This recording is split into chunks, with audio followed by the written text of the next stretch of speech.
And what is going on, everybody? Welcome back to Let's Talk Movies. I'm Brad. I'm Miguel. And first live show in over 2 weeks. Hope you guys are doing awesome. Happy Saturday night. First live show, like I said, because if you have not heard, Miguel is not the only person that gets to call me daddy now. I thought he was going to say he's not the only person that's going to be a daddy. I was like, no, that wouldn't have been nearly as good of a joke. No, that's a good joke. But 2 weeks ago, my wife and I welcomed our first beautiful baby boy into the world. So I've been living in that pure bliss of being a dad for 2 weeks. So that's where we've been. But I'm super glad to be back, and I'm excited. I'm excited. Big congrats, guys, to our big Poppy Bratty Daddy guys. The Let's Talk Movies family has grown, so that's pretty cool. But being a dad is awesome. It's this whole it's very surreal. Like it's weird because I just dropping the cap in my water. Everything feels so much more like real, if that makes sense, and like it's unlocked a level of emotion and like awareness of things that like I didn't think was even possible. It's very, very strange. Like it's so cool to look at him and to be like that, like that's my son.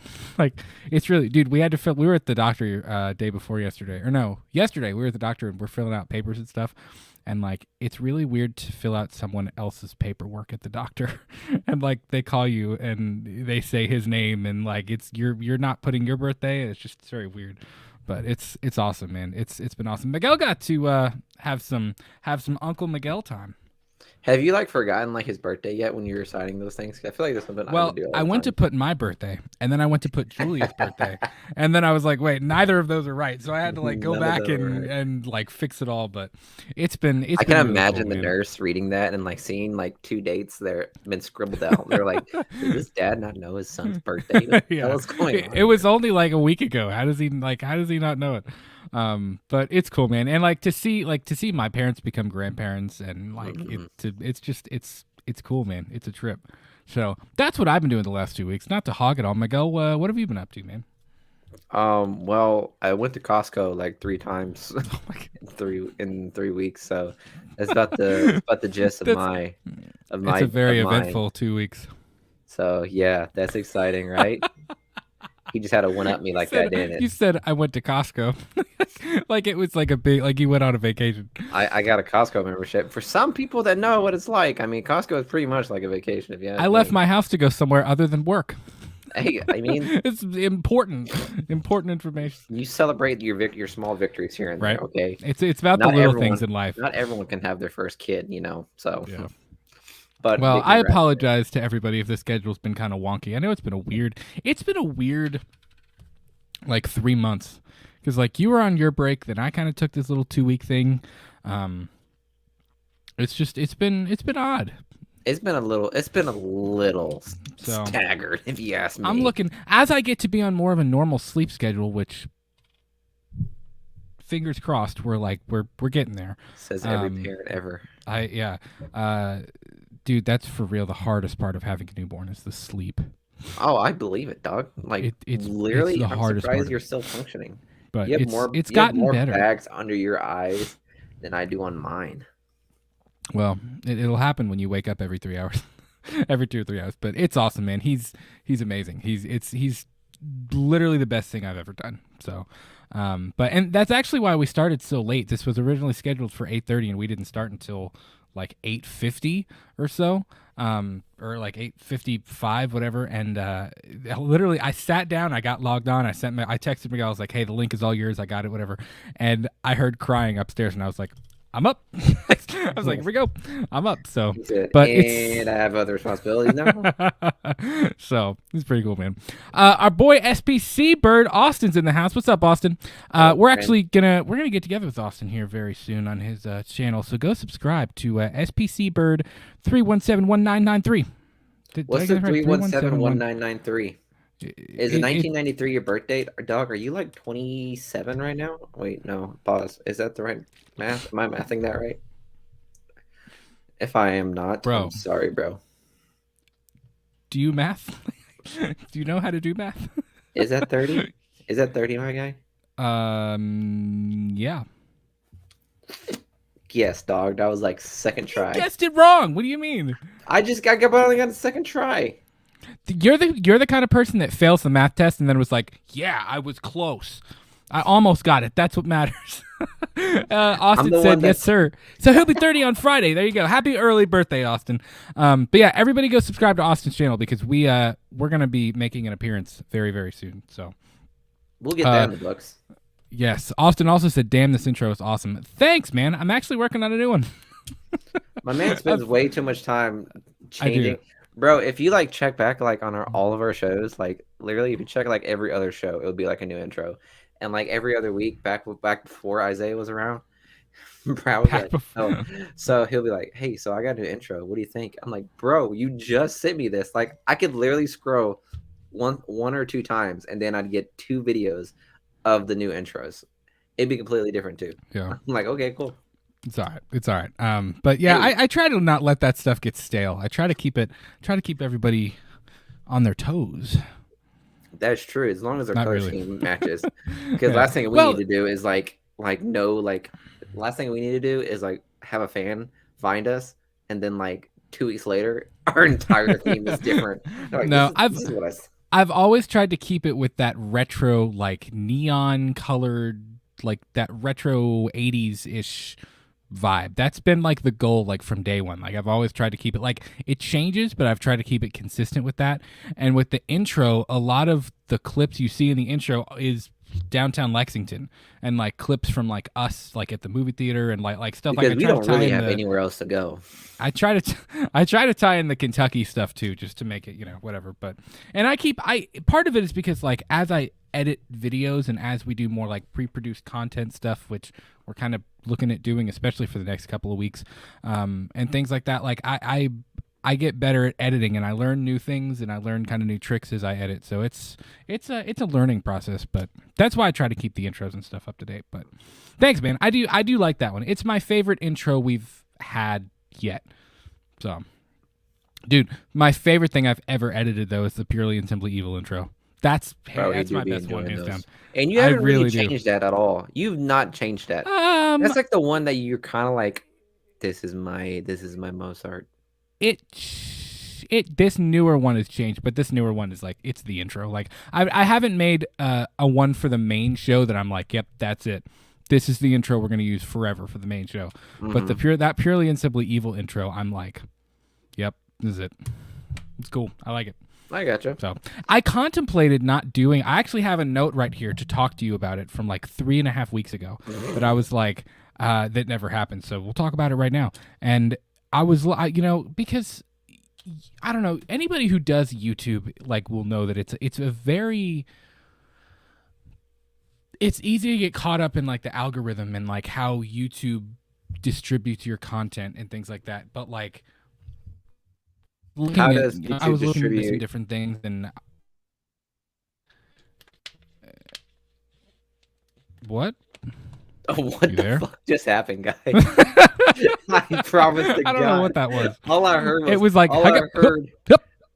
All I heard was and if you saw my face, it's pretty much the way my mind went.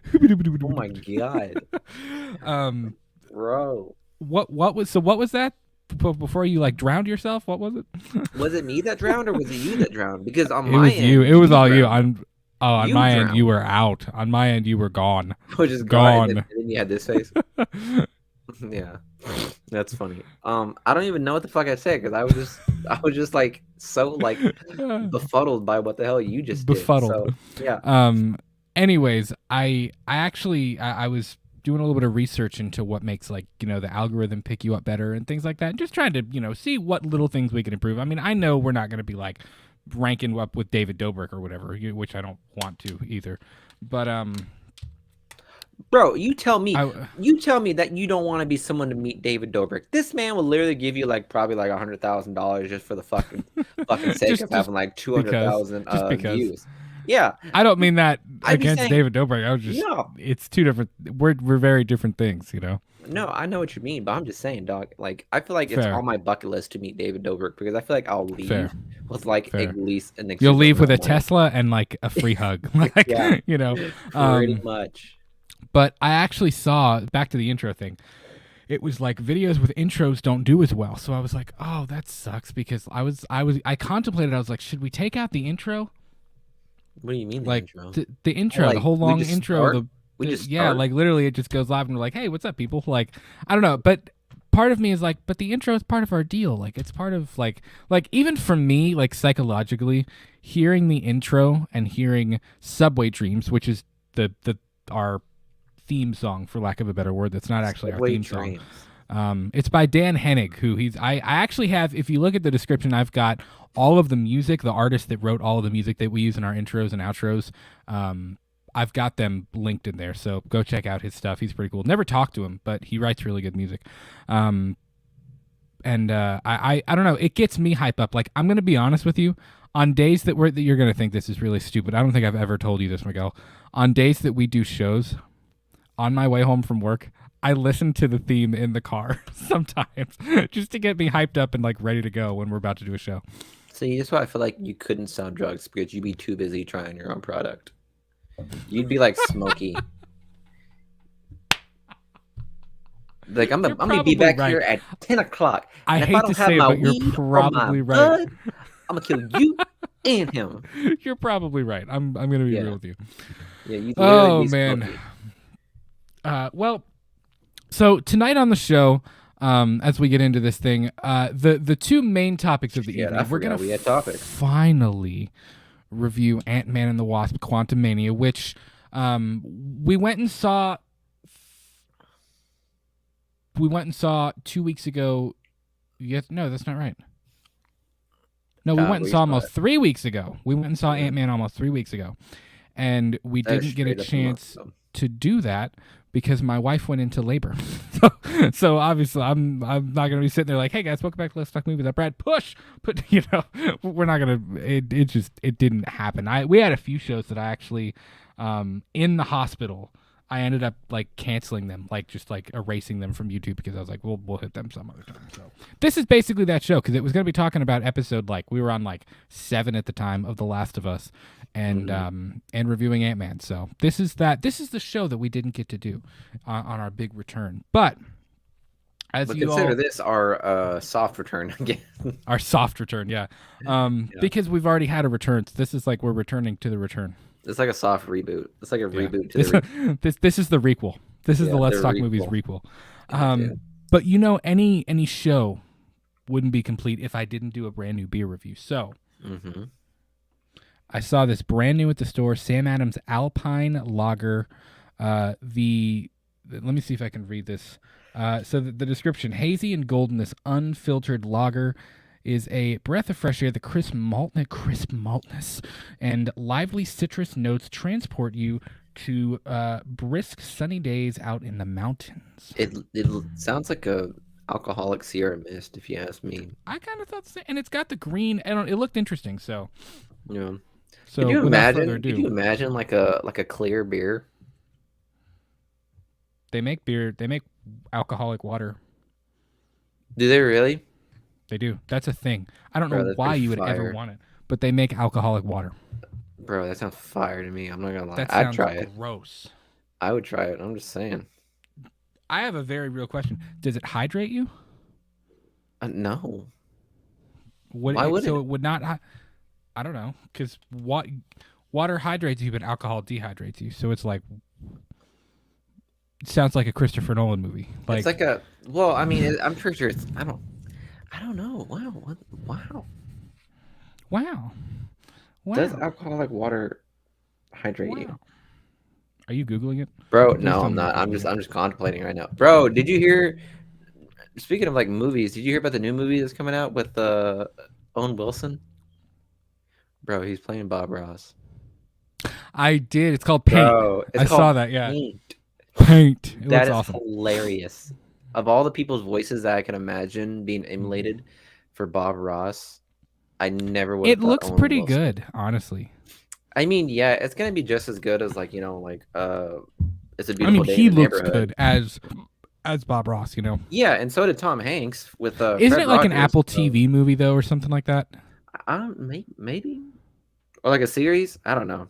I just Yeah. saw it, and I saw Owen Wilson in a fucking afro wig, and that was it for me. Like Yeah. I have the I was like, hiccups I now. What the know hell? that's not real.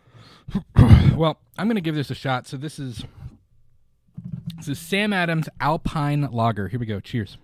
It looks like a light beer. I got a feeling he's not gonna like that. Does he like it? Sorry, I'm wiping the white dust off my nose. I'm surprised he didn't laugh. Hey, son, I'm gonna need you to say something instead of smacking your lips, because as much as I love you, it's the last thing I want to hear. It's you hear it too much, you're sick of hearing it. That's what it is. It's good. I don't like it as much as the Cold Snap. I don't know what a Cold Sam Adams. That's the Blue Label one. Okay. It's good. I like it. The Cold Snap is like it's definitely got it's got the citrus thing going on, but it's not as the word unfiltered really resonates with me. Does it throw you off? No, it's good. I like it. It's just it's different. It's not as clear, crispy as the it's got a little bit more maltness to it, if that makes sense. No. I'm not really one who can like really detect. I'm bad at describing beer. Like well, I mean, for someone that drinks a lot of beer and does a lot of reviews, right? Wait, I mean, you and yeah, we try a lot of beer. We're just bad at describing the beer. And if someone else, like I've been to like usually like when Julie and I travel somewhere, like somewhere new, we try to find a local brewery and just we'll go in there and drink some beer, and like that's just something we do when we travel. It's a dangerous game. And we like to try local stuff, and we'll be like, what do you recommend? And they're like, well, what do you like? And you go through that whole shindig. But I literally be like bro, if somebody give me your original, like give me your house tap, like that's it, like that's all I'm gonna judge. Anything else, you're just being like. Yeah, you're just being experimental. It's the extra stuff. Yeah, just give me your house tap and I'll judge you there. Like if someone else, I saw a really funny Instagram reel about this too. Like if someone else points out flavors, like there's a little bit of apple in there's a little bit of smokiness, like a smoked oak or whatever. Like whatever. I'm just saying. I'm just throwing crap out there. But if somebody else says it to me, I'm like, oh yeah. I'm like, I can taste that. I get that. But me myself, I'm like. Yes, like I can I'm obviously like that's malty. Like I get the maltiness of that. I get the citrus part of that. It doesn't taste as like clear and crisp as the Cold Snap one does, but in terms of like the verbiage and the vocabulary of describing it, I'm not good at that part. But it's good. I like it. He was very analytical on not being able to analyze the fucking beer. Well. No, I don't get what you mean by like if someone says it tastes like this, you automatically taste that. No, I don't get that. Because if you tell me this shit tastes like apple cinnamon, I'll be like, dog, this shit does not taste like that. I'm gonna say that right now. It tastes like my dog's back, the back of my dog's ear, probably, for all I fucking care. But you couldn't tell me that thing tastes like apple cinnamon. Like I don't know. That Instagram reel I saw, what I was talking about, it was like it said every craft beer drinker be like, and the guy's sitting there at the bar and he's like, this is really good. I'm getting flavors of orange and he's naming all this stuff, and the bartender looks at him, he goes, it has none of that in it. Like, it's just funny. So yeah, I don't know. I enjoy it. I'm just barley. I'm bad at describing it. I'm not very good at describing it, but I do enjoy it. I like it. So something to work on. Do you have like the Untapped app? I think I don't. I don't. Downloaded that for you. I thought I got you into that. I think Julia might have it. Did you? You might put it on her phone. Because I don't think I know I don't have it on my phone, but she might. She might. I really wanted to try that Christmas Vacation. What was it called? It's called It's a Butte. Because when God, what's his name? It's my favorite movie, and I'm forgetting his name. Uncle Lewis. When Uncle Lewis it's who says it? It's Clark's dad. Okay. When Clark finally lights up the house and he goes, "It's a Butte, Clark," and like that the beer was named after that, but it was a porter. And I was like, I saw it and I said, Julia, I have to order a case of this. Like, I'm probably gonna drink one and like display the rest of them. Like, you know what I mean? I was like, I have to order a case, and I started reading the reviews for it. Is it trash? And everybody was like, it is garbage. I was like, imagine. oh, okay. I was like, okay. It's like they did a Michael Myers lemon IPA that was like, but it was spelled I think the company is called Myers, like Myers. Oh, whatever. That's pretty cool. But it's not Myers.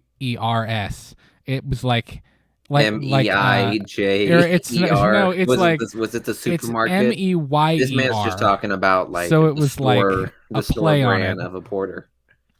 And it had like the Halloween, like the poster's not behind me. It's over on this side of the wall. But like it had the knife and the pumpkin and whatever, but it was Michael Myers lemon IPA, and I heard that was trash. Like I feel like anything that's like supposed to be a, you know, it's supposed to be modeled after something. It's just for the being modeled after something else, you know, or inspired by something else. Yeah, I think those are just supposed to be the collectible stuff.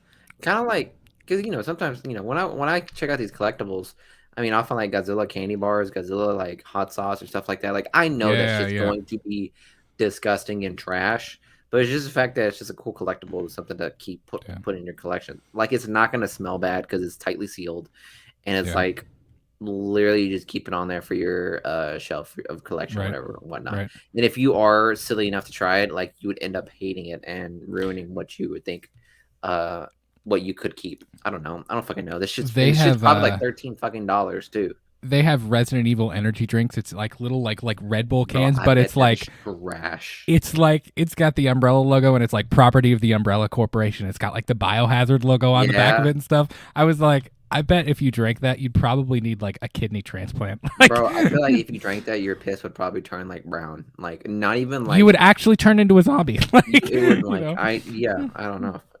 So yeah, don't drink, don't buy that stuff to drink it for the purpose of trying it. You would actually be infected with the T virus. Yeah, just know you're buying it as a collectible. There's no point. And it's a novelty thing. That's all it is. Unless you're doing it for content. In other words, eat your heart out. Fuck it. Yeah. Whatever. Do what you need to do.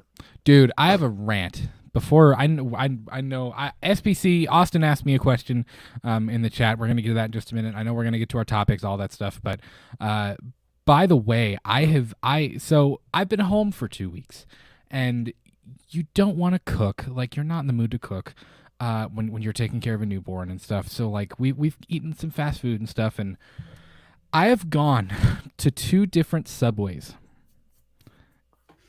And how much you love Subway? Is that what's bro, happening? It's hard to make your sandwich when they're out of literally everything. Literally, Subway has been out of everything. I'm like, do you have the rotisserie chicken? They're like, no, sorry. I'm like, do you have any in the back? Like, there's like enough for like 1 scoop, and I'm like, I want a chicken bacon ranch, and there's like 1 scoop. This is real first world problems, I know. There's like a scoop of it, and I'm like, could you check the back? They're like, no. I said, well, could you just take that scoop of the rotisserie chicken and mix it with the chunks of chicken? They're like, no. I'm like, okay, so it's got to be one or the other. They're like, yeah. I'm like, okay. And then they finally do it. And then like to get the sandwich toasted, and they're like, what do you want on it? And I'm like, well, there's nothing here. So I don't know. What do you got to put on it? Like, you know what I mean? It's just funny. But bro, yeah, I know that's a major first world problem, but. So, okay, here's my first world problem of the week, gentlemen. So on Friday, you know, it's obviously Lent season. So me as a Catholic, I abstain from meat. Well, if you guys hit me on the comments, if you thrash me in the comments, let me know if I did fuck up majorly. But I didn't really want seafood, but I just wanted, you know, I just went to Domino's and I wanted just a cheese pizza. I checked it out. Marinara sauce doesn't have meat, and everything else seems pretty legit. So I was cool with it. But when I got to Domino's, bro, I swear to God, she straight up looked at me up and down and was like, so we messed up your order. And I said, how do you mess up a cheese pizza? She says you gotta come back around and wait. It's in the oven, and you just gotta come back around another 5 minutes. So I come back around, and this lady again proceeds to tell me that they continued to mess up the order. I said, "Tell me how you What? fuck up a cheese pizza. I've seen how you guys make it. It's the first thing It's you not do." difficult. Like So it's that there's my first world problem.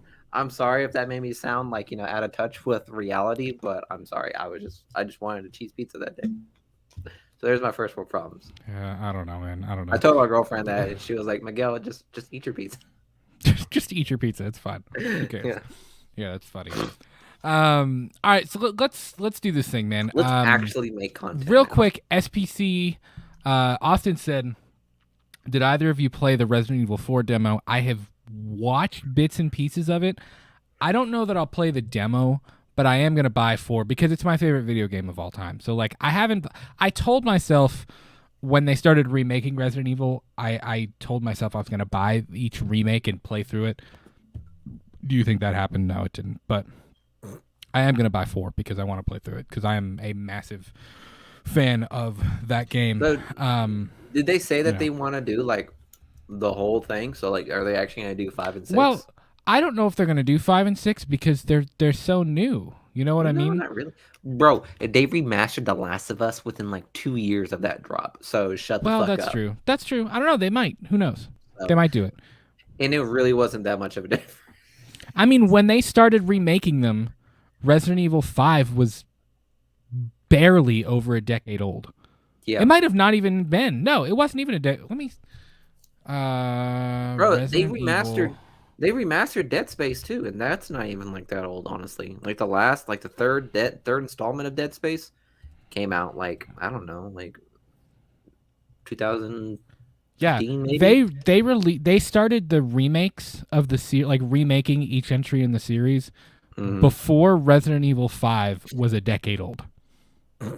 Yeah. So like, I don't know. I don't know if they're going to keep going. It seems awkward to be like, let's remake Resident Evil 7 when 7 is like 3 years old. You know what I mean? I think they're gonna like wait a couple. You know what I mean? Like they might pause after 4. They might pause for a little bit. Yeah, which is fine with me. When did Dead Space come out? Because like that came out in like 2013. Okay, the original Dead Space. No, like Dead Space 3 came out in 2013, and literally like I guess 10 years. That's a decade. Yeah. And they decided to remaster. Have you checked that out? Hey, SBC, have you checked out the Dead Space remastered? That shit looks sick and scary as fuck. It's pretty dope. I actually have both. You were talking about The Last of Us. I actually have both of them. I have because I bought. Did you buy the remastered original? I bought the original. Like I bought it when it came out. Like I went to GameStop, the year that in 2013 when The Last of Us came out and bought it. But also, I did buy the Game of the Year remaster version. Too, like a few years ago, and I played through it.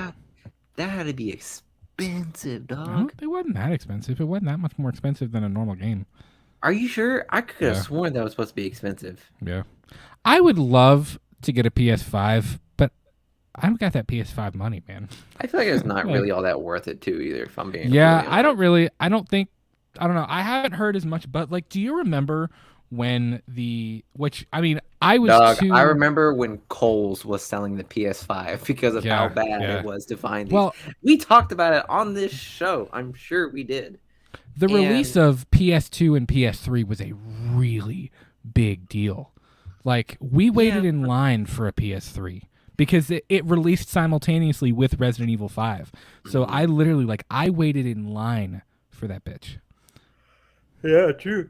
But you gotta understand, man, like, this is like, the PS5 came out in the age of, like, online shopping. Like, that shit doesn't, like, waiting in line doesn't exist anymore. Like, you could, I'm sure they did do that and people did wait in line. But, like, now you can just, wait in line online and fucking wait in line online and fucking pre-order it. Like, we're in the age of pre-ordering stuff. Yeah.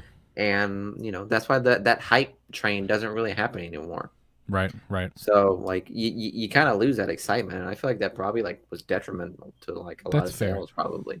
That's Bro, fair. have you seen like GameStop stores? They're like depressing now. Like Oh, they dude, really do be. GameStop is atrocious. But they kind of did. I don't. In a way, I'm like, I don't feel bad for you because you did it to yourself. Like, I mean, I remember when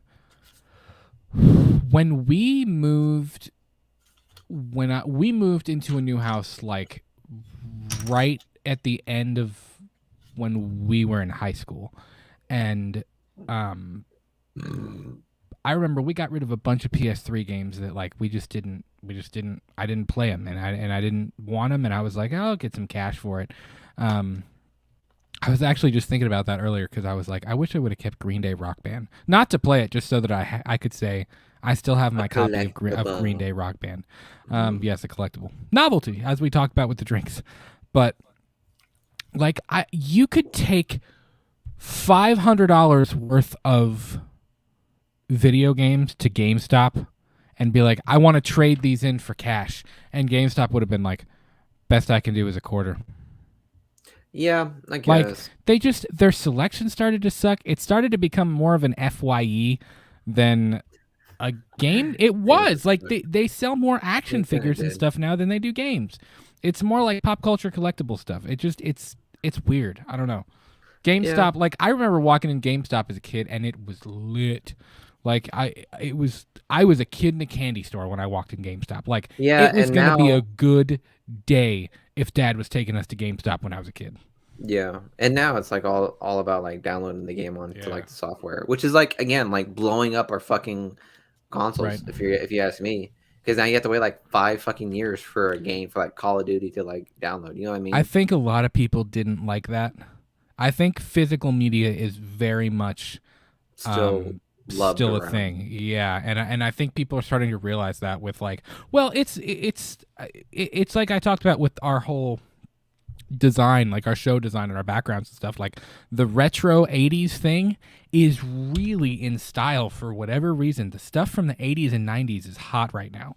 So like physical media being such a prevalent piece of pop culture from the 1980s and '90s, like with vinyl coming back. I mean, go look at I was almost at a grocery store. Like if you go to Walmart, I promise you, I kid you not, you will find a larger selection of vinyl than you will CD. You won't find a CD barely, but you'll find a whole bunch of vinyl, and you'll still Hmm. find a whole bunch of physical release video games and DVDs, and although their DVD selection has kind of dwindled down too, but whatever, you know.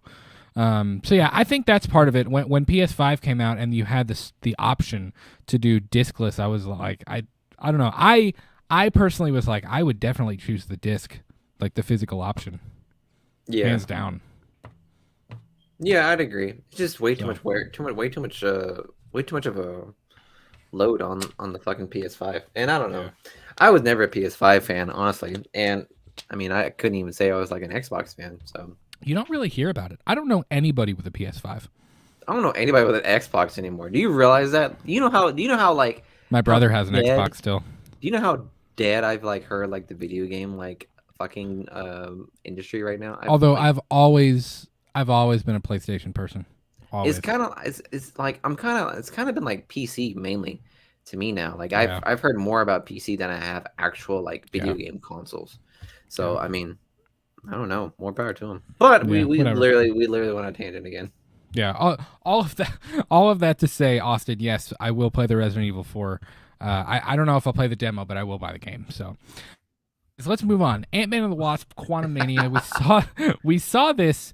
Um, uh, I guess it was 3 weeks ago yesterday, or 3 weeks ago today was when we saw it, That's true. and Yeah. we never got to do the review because obviously I had my kid and it was just it was busy time. So finally now we are going to get to share our spoiler thoughts on Ant-Man and the Wasp: Quantumania. It's been 3 weeks, but I'm still going to issue the spoiler warning if you haven't seen it, if you care at this point. I Bro, know it some sucked. people, when it's almost a month in, I I'm think kidding. people are like, I don't really care. Spoil it. Doesn't matter. But Miguel, real quick, your thoughts overall on Ant-Man and the Wasp: Quantumania. I think it got a lot more hate than it needed. I'm not gonna lie. I personally thought I got it's getting hated a little bit too much. for what we're actually getting. Honestly, God. Well, I mean, what are Yeah. you expecting right now, my guys? Like, are you expecting like a multiversal war, like Instantly. for like every every single movie that had to do with the multiverse? Like we're expecting like multiversal war or something like that, or like some Yeah. ginormous like mind altering thing.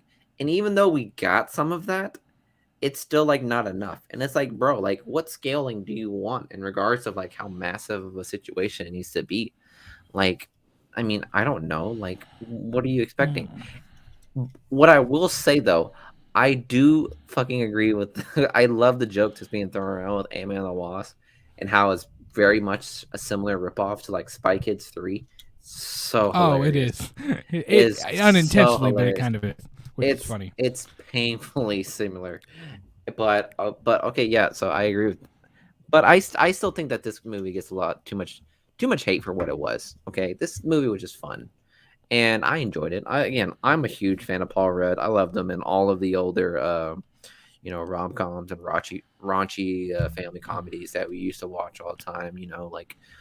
Like Knocked Up and Role Models and This Is 40 and all that other stuff. Like I love Paul Rudd. All back in Yeah. his chubby like comedy days. And now that he's, ripped up Ant-Man, that, does magic card tricks. He so like I'm always been a big fan of him. So I know what I'm going. I know what I'm getting myself into if I'm watching a Paul Rudd movie. So Yeah. Yeah. and it felt like a Paul Rudd movie at the end of the day. It did. But I'll say this though, bro, Jonathan Majors is a Mm. fucking menace. Like I promise to God, Jonathan Majors really knows how to set his. Really was a great casting choice He was for Kang. arguably the highlight of the entire thing for me. Mm-hmm. And I liked the rest of it. Like, for me, first of all, I did like it. I enjoyed it very much. It may be, I think it might be my favorite of this saga so far. Favorite of this Of the multiverse saga, like post. Well, no, I take that back. No Way Home would be my favorite, but this would be my second favorite. But going in, my hope was that Quantumania would be the film that drew me into the saga, because largely, there had been good moments. And, there were good moments obviously in Spider-Man No Way Home, in Doctor Strange and the Multiverse of Madness. We've had good moments in Loki and in She-Hulk and in the Disney Plus stuff. Although I'm going to be honest, I'm kind of sick of the Disney. They need to lay off the Disney Plus stuff for a little while. It's too much. It's I feel like it's been a miss with a lot of people. I personally enjoy them. I enjoy them, but I feel like it's almost like I think it's starting to take away from the theatrical side of things. Because I'm going to be real, I remember the Disney Plus stuff far more than I remember what's happened in the movies, which I don't think is what you want. I think some Disney Plus stuff peppered into the main event, which is the movies, is valuable. But I think if you start to rely too heavily on the Disney Plus stuff, it's gonna tip the balance in a very weird way. It's gonna tip the scales. But it's gonna tip the scales on balance. Thanos, no. But while there have been good moments in the multiverse saga, it hasn't hit me on that level just yet. Like how the Infinity Saga really hit us. I mean, we're already on the second phase of this saga, man. Like if you look, we hit phase 2. When we hit phase 2 of the Infinity Saga, I mean, like I was at least me, I was already I was already 100% invested in it. Mm-hmm. By the time phase 2 hit. Would you say you were? For like the Infinity Saga, yeah. Oh, dog, I was invested in Iron Man 1. Well, because by the time that we hit phase 2 in the Infinity Saga, we already had Tony Stark's origin story, Steve Rogers' origin story. We had the Nick Fury and the S.H.I.E.L.D. stuff. We had Hawkeye. We had Thor. We had Black Widow. That first big Avengers team up kind of capped everything off. Like so much had already happened by the time we hit phase 2 that was like, yes, this is awesome. We're moving in a direction. This is really, really cool to see. But as a whole, I don't feel that the Multiverse Saga has felt as cohesive as the Infinity Saga did. It just kind of feels like especially with the Disney Plus stuff, it feels like what are we doing? Like where are we going? And I know that it's still too early to expect to feel that cohesiveness. It just looking back on it, I'm like it feels a little bit more all over the place at this stage in the timeline. Do you know what I mean? Yeah, I do. I think that's something that's really something that needs to be talked about, I guess. I mean, like, I don't want to like compare it to the Infinity Saga, really. I know, me because either. it's like I'm its trying own really thing. hard not to. But I mean, fuck yeah! If we're like, because I was really tempted to like throw on the fucking card of like, give it time. You know, they need to start building. But whenever you said that they're already at phase 2, I'm like, dog, what the fuck are we at right now? Yeah. Like So we're at the point where like Age of Ultron and like Iron Man 3 and like those like mid-level like I mean we already had like some pretty big it just we had some big moments already happen. we did and it doesn't really feel like we had Spider-Man No Way Home, which was a massive moment. That was huge. That stood with the Infinity Saga. We had Thor Love and Thunder, which was good. I enjoyed it. It was fun, but Nine kind of last. Does Or it 11 kind of missed on me. It did kind of miss, but did it really stack up with everything else? No. You had Doctor Strange in the Multiverse of Madness, which I thought was going to be possibly one of my favorite MCU films of all time, and I actually ended up being a little bit disappointed with the direction they took in that film. I mean, the Sam Raimi stuff was awesome. The horror elements were awesome. The Wanda storyline was awesome. But the Illuminati thing was a huge miss for me. It was. I agree. I thought the Illuminati thing could have been 10 times better than it was. And that was kind of a miss. So that was a little bit of a letdown. Plus, like, Loki was incredible. Dude, I'm going to be real. Other than No Way Home, because I kind of consider No Way Home to be in its own realm, No Way Home was a 10 out of 10, straight up. Do you know what I think the best chapter in the Multiverse Saga has been so far? Well, I feel like you already said it. It was Loki. Loki. I really do. I feel like looking back on it, I'm like, that was really well done. Because that was the one. Because that was the thing that really like set the stage, right? What was happening? Because it introduced Kang. It said what happened. It said what could happen if he dies, and obviously Sylvie's the one that kills him. Yes, and you know. And this kind of felt tied to that a little bit. Like we even spoiler, we even got Loki in the post-credit scene. Like there were things that felt the stakes were in this film. And I think that's part of the reason I enjoyed it, is because it felt like for the first time since No Way Home and since Loki, there were actual stakes in what was happening. Yes, there were stakes in Moon Knight, but they weren't world-ending stakes. It wasn't universe-ending stakes. What? You just gave me a weird look. I mean, it kind of did. I'm not gonna lie. I mean, yeah, but it still wasn't multiversal. Anyways, but then you had She-Hulk, and She-Hulk wasn't real. Like I could kind of take like She-Hulk was just like a case study for like Marvel fans. I also low-key don't like what they did with Hulk. I mean, I'm a little disappointed in their direction of Hulk. I'm a little bit sick of I'm kind of sick of the Professor Hulk thing. I'm gonna be real. I'm a little bit like, okay, it was fun. It was fun in Endgame. Now I'm like, all right, give me some Savage Hulk back. Like I'm ready. I want my boy back. You know? I'm not sure how we can do that though. So put him back in, Coach. Please put him back in. But I mean, did you see about the Hulk? That big Hulk news? No, what happened? I saw where there's a rumor that Disney is leaning towards trading Hulu and all of its properties for the rights to Hulk and Namor. To Fox? Yeah. What properties is on Hulu that I don't know, but there's quite a bit. Disney owns quite a bit on Hulu, and I think they've considered trading Hulu for the rights to the Hulk. I could see that because there's a lot of Fox property that goes to Hulu. I'm just saying they better do something fat with Hulk. They better make Hulk a centerpiece of this saga if they're going to do something like that. Yeah.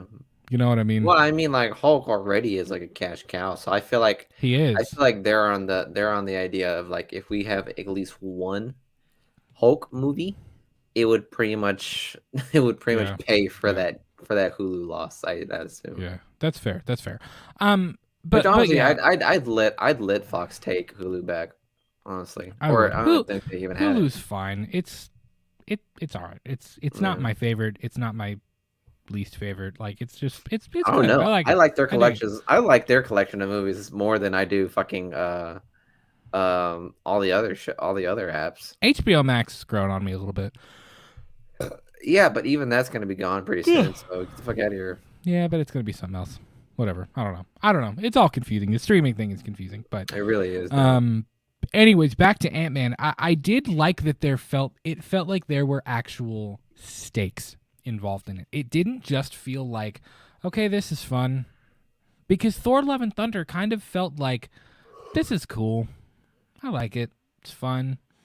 We're here, we're having a good time. We're watching a movie, we're eating popcorn. This is fun. And there was like one But moment. There was like one moment in Thor: Love and Thunder where I was like, "Oh shit, the stakes are getting high," because right. it was with the Beyonder. No, it wasn't the Yes. Beyonder. Well, and Christian Bale did a good job. I liked Christian Bale as Gore, but Mm-hmm. it was just that the problem was that Christian Bale as Gore was in a film where it was like he was in a comedy. Like it was a dark, gruesome, scary character You must be mixed Valkyrie. I was like, mixed what? into a comedy. It was very Yeah. odd, and I don't know. I liked his portrayal a lot, but that film was a very weird mixture of tones for me, and It some of it was. worked, some of it didn't. But this film Quantumania felt more cohesive. It felt like it definitely played into the greater saga and the greater story that we're trying to tell. It was characters that we cared about and that mattered. We got a little bit more backstory with the Hope Van Dyne stuff, or not the Hope, the Janet stuff, the Janet Van Dyne stuff. Like it felt like it mattered for this world and for the characters and Well, for the you forget. overall plot of the saga, which I Yeah, liked. but you forget that they literally introduced a whole other universe already. Like Yes. they Yes. included a universe, Yeah. and I think that's something that's really cool they uh that they are trying to do with like this multiverse thing. Is like they're giving us multiple universes, Right. multiple universes that we only like we're able to scratch the surface on what we've seen so Yeah. far. So I think that's really cool how they're just setting the stage and they're not just gonna like, when the shit hits the fan, they're like, okay, and here's all these other universes that come together. Like, no, it's like we're gonna see a little bit of each universe at a time. Right. And I think that's really cool. Yeah. Well, let's just talk about that. What did you think of the quantum realms, like whole other universe inside of it? I mean, did you think that was cool? It felt a little. At first, I was like, oh, are we gonna do what's it called, the Inner Earth thing, the Godzilla versus Kong? Um, Uh, what's it called? Not Inner Earth. Hollow Earth. all Hollow our Earth. That's yeah. what it is. Like I was like, are we gonna do that? But this worked a little bit better, honestly. It felt, if I don't know, something about this worked better than Hollow Earth worked. Because they treated it like a whole other universe, and they actually did a really good job. Like, if I wish Marvel did this to a Lucasfilm. A Star Wars film. Yeah, and I just wish they would do that because it seems so much cooler. Because the way they introduced a lot more characters, and they were a lot more adventurous with the characters that they made. So I was like, this is dope. Like we Yeah. could have had this, but no, Right. we didn't. But that's besides the point. But I thought I enjoyed how they introduced a whole new world, and I liked how there has already been like tension between everyone, and like there's already a war, and like you get to see Right. all different types of facets of society and that universe, and you just get to see how they all interact with one another. And they pretty much did like a fucking Braveheart moment, the same as like they basically did do a Rise of Skywalker kind of moment where like there's more of us than there are them kind of thing. Yeah, yeah. But still, it was still a pretty cool movie. And at the end of it, especially like the final fight scenes and stuff like that, like I actually found myself like enjoying this battle, even though it didn't feel like it had like a grand scale as I had thought, or even like the grandness of the final fight scene didn't seem as edge of my seat as like a lot of previous Marvel projects that didn't really have, multiversal stuff or like anything of supernatural or superpowers kind of thing.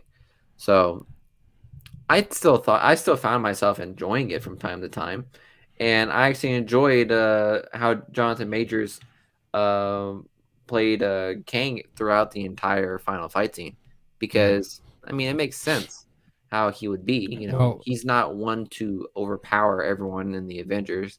He's one to know how everything is taking place and analyze and strategize. Yeah, is his way to victory pretty much. So he's not a full powerhouse. He just knows how. This man just knows how to plan. Well, let me finish this thought about the quantum realm universe, and then I'm going to jump into Kang. What's up, Derpy? What's going on, man? Derpy said Ant-Man is mid. Don't be biased. I don't feel super Marvel fanboyish here. I actually do, and I did enjoy it. Like legitimately, I did actually enjoy the film. Ant-Man is not my favorite Marvel character, but I must say this was my favorite of the Ant-Man films, and I enjoyed it quite a bit more than some of the other MCU multiverse saga entries so far. So that's what I'll say about that. Real quick, the thing that I think worked best for me about this whole like quantum realm baby universe was that first this you know what I'm talking about, this whole universe they found in the quantum realm. Okay. They explained the Janet Van Dyne stuff really well. They explained it had a little bit of God,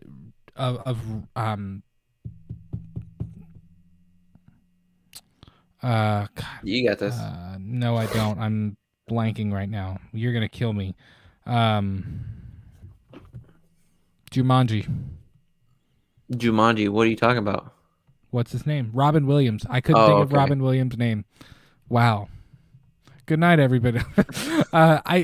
It had a little bit of Robin Williams in Jumanji, where like when he finally gets out of Jumanji and what year is it? And we get all of that stuff. Like he knows how Jumanji works because he's been on the inside. It had that same vibe where Janet was our eyes into how this world works and how this whole other little universe works inside of the quantum realm, which I thought was cool. The thing that I liked about it was very CGI heavy. It was very fantastical, but it wasn't just random. Some of the stuff in Thor, like the god stuff, by the time we got to Zeus, I was like, what is this? What are we doing? It didn't do a very good job of explaining anything. This, at least between Janet and between Bill Murray's character and between the homeboy where you drink the stuff and then you understand their language, like between all of that combination of things, they actually explained the quantum realm pretty well, and I appreciated that. As compared to what? The gods? I think the movie was better for it. Yeah, as compared to that, as compared to some of the things that happened in Multiverse of Madness, I thought part of my disappointment with Multiverse of Madness is I thought we would get to see a little bit more of the strange universe stuff, like them traveling through different multiverses, but it kind of wasn't. Them actually getting through the different universes was kind of just glossed over, and it was very odd. It didn't work very well for me, but this did because it took the time to explain it in little ways. We got to understand the ins and outs of the quantum realm, and that worked for me personally. Now the strongest part of the film to me, obviously Paul Rudd and the chick who played Cassie, she was recast, which what was her name? The new one that was recast. Is it Catherine Newton? Catherine Newton, yeah. She was the one that was in Happy Death Day, if I'm not mistaken. No. I think so. Catherine Newton. Let me see. I have her name here. She was in *Halt and Catch Fire*. She was in *Paranormal Activity 4*. It was something with Vince Vaughn. Freaky Friday, something like that. Friday something. Yeah, it was like a weird Freaky Friday serial killer thing. You know what I'm talking about? I know what you're talking about. I don't think she was in that though. I think she was. Yeah, I think that was her. I don't think so. I know what you're talking about. I forget what it's called. Catherine Newton. It is her. What was she? It's called Freaky. Yeah, you're right. Freaky. You're right. Yeah, that was her. Anyways, boy, we went the long way around on that. We were just trying to.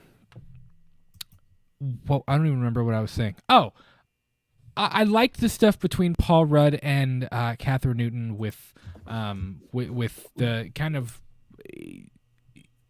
Cassie is starting to take on some of the issues with the police and the law and things like that Paul Rudd had. So there's that like father-daughter. She's starting to emulate him a little bit, and he's trying to steer her away from that stuff.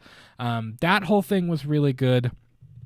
I'm going to be real. This is nothing against Evangeline Lilly, but Evangeline Lilly's character was like one of them. It was just kind of flat. The Wasp was kind of flat in this movie. I'm gonna be real. Yeah, I kind of just really like. I just she was really only really there care. for like. I was like, you're just kind of there. Like, it really should have been like Ant-Man and Cassie. Like that. That's basically what it should have been. Yeah. You know, I don't know. And that again, I like Evangeline Lilly. That's not to say that she did a bad job. It just, from a writing perspective, it didn't feel like she wasn't really utilized all that. Yeah, much. she wasn't. She was just there, basically. I really liked Michael Douglas's character. Hank Pym was cool. Like the rest of them were cool.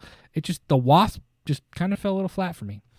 But all of that to say, the highlight of Quantumania was Jonathan Majors as Kang, and you made a really really good point in that the thing that makes Kang different from Thanos is that Thanos wanted to get... He was a big guy with a big stick. He was, and Thanos took by brute force. Mm-hmm. Thanos achieved his goals by pure brute force and killing. Now, yes, Kang does do that. Kang is very brutal. We've seen that. We saw how Janet said, he's murdered countless other worlds when she touched his orb chair thing, whatever. And she saw everything that he did. And, obviously, like, he is very brutal as well. But there's a level to Kang that feels more premeditated, or like he's strategy based. Like you can tell he's always thinking. He's always like yes. He's always like trying to stay ahead of you, and that's what makes him dangerous. Now, when you combine that with the fact that he is extremely powerful, that's a killer villain right there. That is. It is. But the way he played that character and the way that he brought Kang to life was really cool. It was like I said, it was arguably my favorite part of the entire film. I mean, seeing him basically play Hope when she is trapped in the quantum realm, or not Hope. I keep saying Hope. Janet. It was a cool twist. I guess it was a cool twist. And it was cool to see that. I mean, it was pretty easy to see how that twist was gonna go, but it shows you that he's very intellectually powerful as well. Yes. Like it's not just a brute strength power. It's I'm going to outsmart you because I know that I can. kind of thing. And that is almost scarier than the Infinity Stones and just snapping everybody, or, you know, being able to whatever thing he did at the towards the end when then their big fight, you know. His photon blast. Yeah, what I don't know exactly what that was, but he was really, really cool. Like the final fight scene, seeing him fight Scott, it felt brutal. It felt it was cool. I really, really liked it. I liked everything that he did with Kang. It felt like he was really trying to like it felt very convincing on his part, and I appreciated that. What did you think of our MODOK? Bro, I think MODOK was kind of a miss. I'm not gonna lie. MODOK, mechanized organism designed only for killing. Well, I mean that's what its actual I name know, is. I know. But I'll say this. I'll say this, guys. That was a miss. I'm not gonna lie. That could have been used so much better. I mean, it was funny for what it was. I mean, that was pretty much just comic relief. You literally made a machine only designed for killing into like a comedic portion of the quantum realm. Like, he says, I guess it's too late for me. I'm a dick. I was like, bro, if you don't get your shit out of here. I said, bro, if you don't get out of here and start killing some stuff, like, get the hell out of here. It's like, bro, you're MODOK. You're one of most beloved Marvel characters. Like, dude. I know. Like a lot of people really wanted MODOK to be good, to really pop out on the screen. And I feel like I think it landed flat, honestly. Plus, CGI really wasn't all that great. Let me ask you this. That was like another like a Spy Kids reference too. I think part of it for me, and this just newborn, this really just dawned on me. Mm-hmm. But I guess now that I'm thinking about it this way, I think maybe part of the reason the multiverse saga hasn't like hit me really hard yet.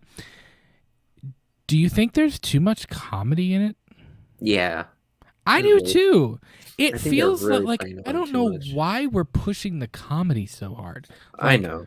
I mean, look at Infinity War and Here, Endgame. I'll be right back real quick, okay? You're good. Right.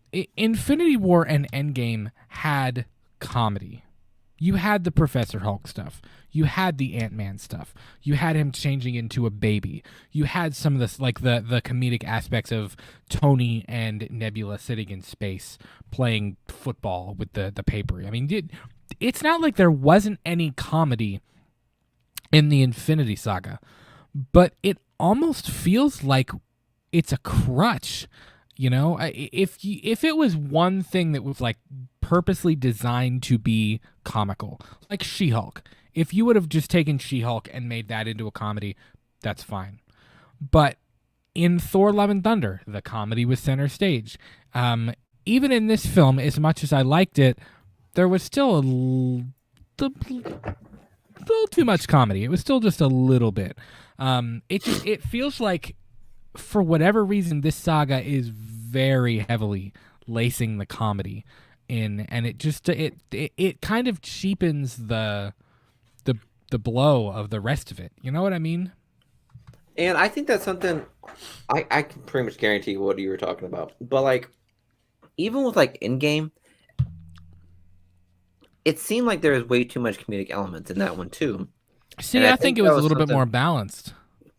But like some of the comedic elements can really get you out of the experience still. Like some of it definitely did. Fair. But I think in this phase that they've been going off of with the multiverse saga, like the comedic elements are just like, I don't know, they're just there to be there. Like they don't feel organic whatsoever. And it kind of gets you out of the experience, and it's like, okay, this is just a moment to laugh. Yeah. It's not well written enough to actually carry out its purpose. Yeah, it's just there to be there, you know. Mm-hmm. Thor: Love and Thunder felt like that. Like there were a few times in Thor: Love and Thunder I was like, that was it. That was the best we hit. That was the best line we could have. That was it. Pretty much. It was really, you know, it was that fight scene between Gore, Valkyrie, Mighty Thor and Thor like at that like black and white gray planet. Like that was Yeah. supposed to be a really dope scene, and ended up not being. It ended up being like really like light, kind of because of like Well, some of the jokes that was made in there. And I was like, I and don't. Doesn't in even the really scene fit. where we're at like the climax of the film where Natalie Portman and Chris Hemsworth are fighting Christian Bale as Gore, and it's like this is like the big penultimate fight scene of the movie, and then she says something like "Take my hammer" and like slams down or something, and I was just kind of like, Mm-hmm. what? Like why would you throw like a cheap throwaway line? Like it just I don't know. This is a terrible example, but it's like you get to the end of Seven, and instead of Brad Pitt screaming "What's in the box," it's like a Jack in the Box. So like it just like what? Like it just Mm-hmm. it feels cheap when they lace the comedy too much, and I think we're getting to the point where it's too much. Like it's too much comedy. We need to dial that back a little bit. I think that'll help people feel more invested into the saga as a whole is if the comedy is kind of dialed back just a little bit. Just a little I bit. agree. It I can agree. still be there, but in small doses. Much Yeah. smaller doses than we're getting right now. Yeah. So I don't know. I'm hoping that pretty soon with like the new direction and the new I guess management. I guess with what's going on with Marvel. Hopefully we can dial back with the comedic elements and actually get into like the nitty gritty of what's supposed to come Yeah. now, especially with like the whole Kang Dynasty thing. Like, I really hope that really hits a lot of Right. heartstrings and emotional elements to it. I hope it gets really serious in that one too, because I do too. I mean, where are we going to go if? Yeah. I mean, how can you make? I'll be really surprised if you make so much comedic elements and the fact that this entire universe and multiverse is just going to collapse pretty soon. Yeah. I mean, it's Secret Wars is the pretty much the single darkest overarching storyline in Marvel lore. Yeah, Or it's you pretty could say dark. it's one of the darkest. So it's just going to feel weird if it's like a bunch of comedy and then suddenly we get serious. And it's like, but where was this all along? Like, Hmm. it could have been this. I mean, I think back to when the Infinity War trailer dropped and it was like, oh shit, it was it was such a big deal. Like it felt like, oh, the stakes are really high. Like this is bad. This is bad. Thanos is bad news. This is a big deal.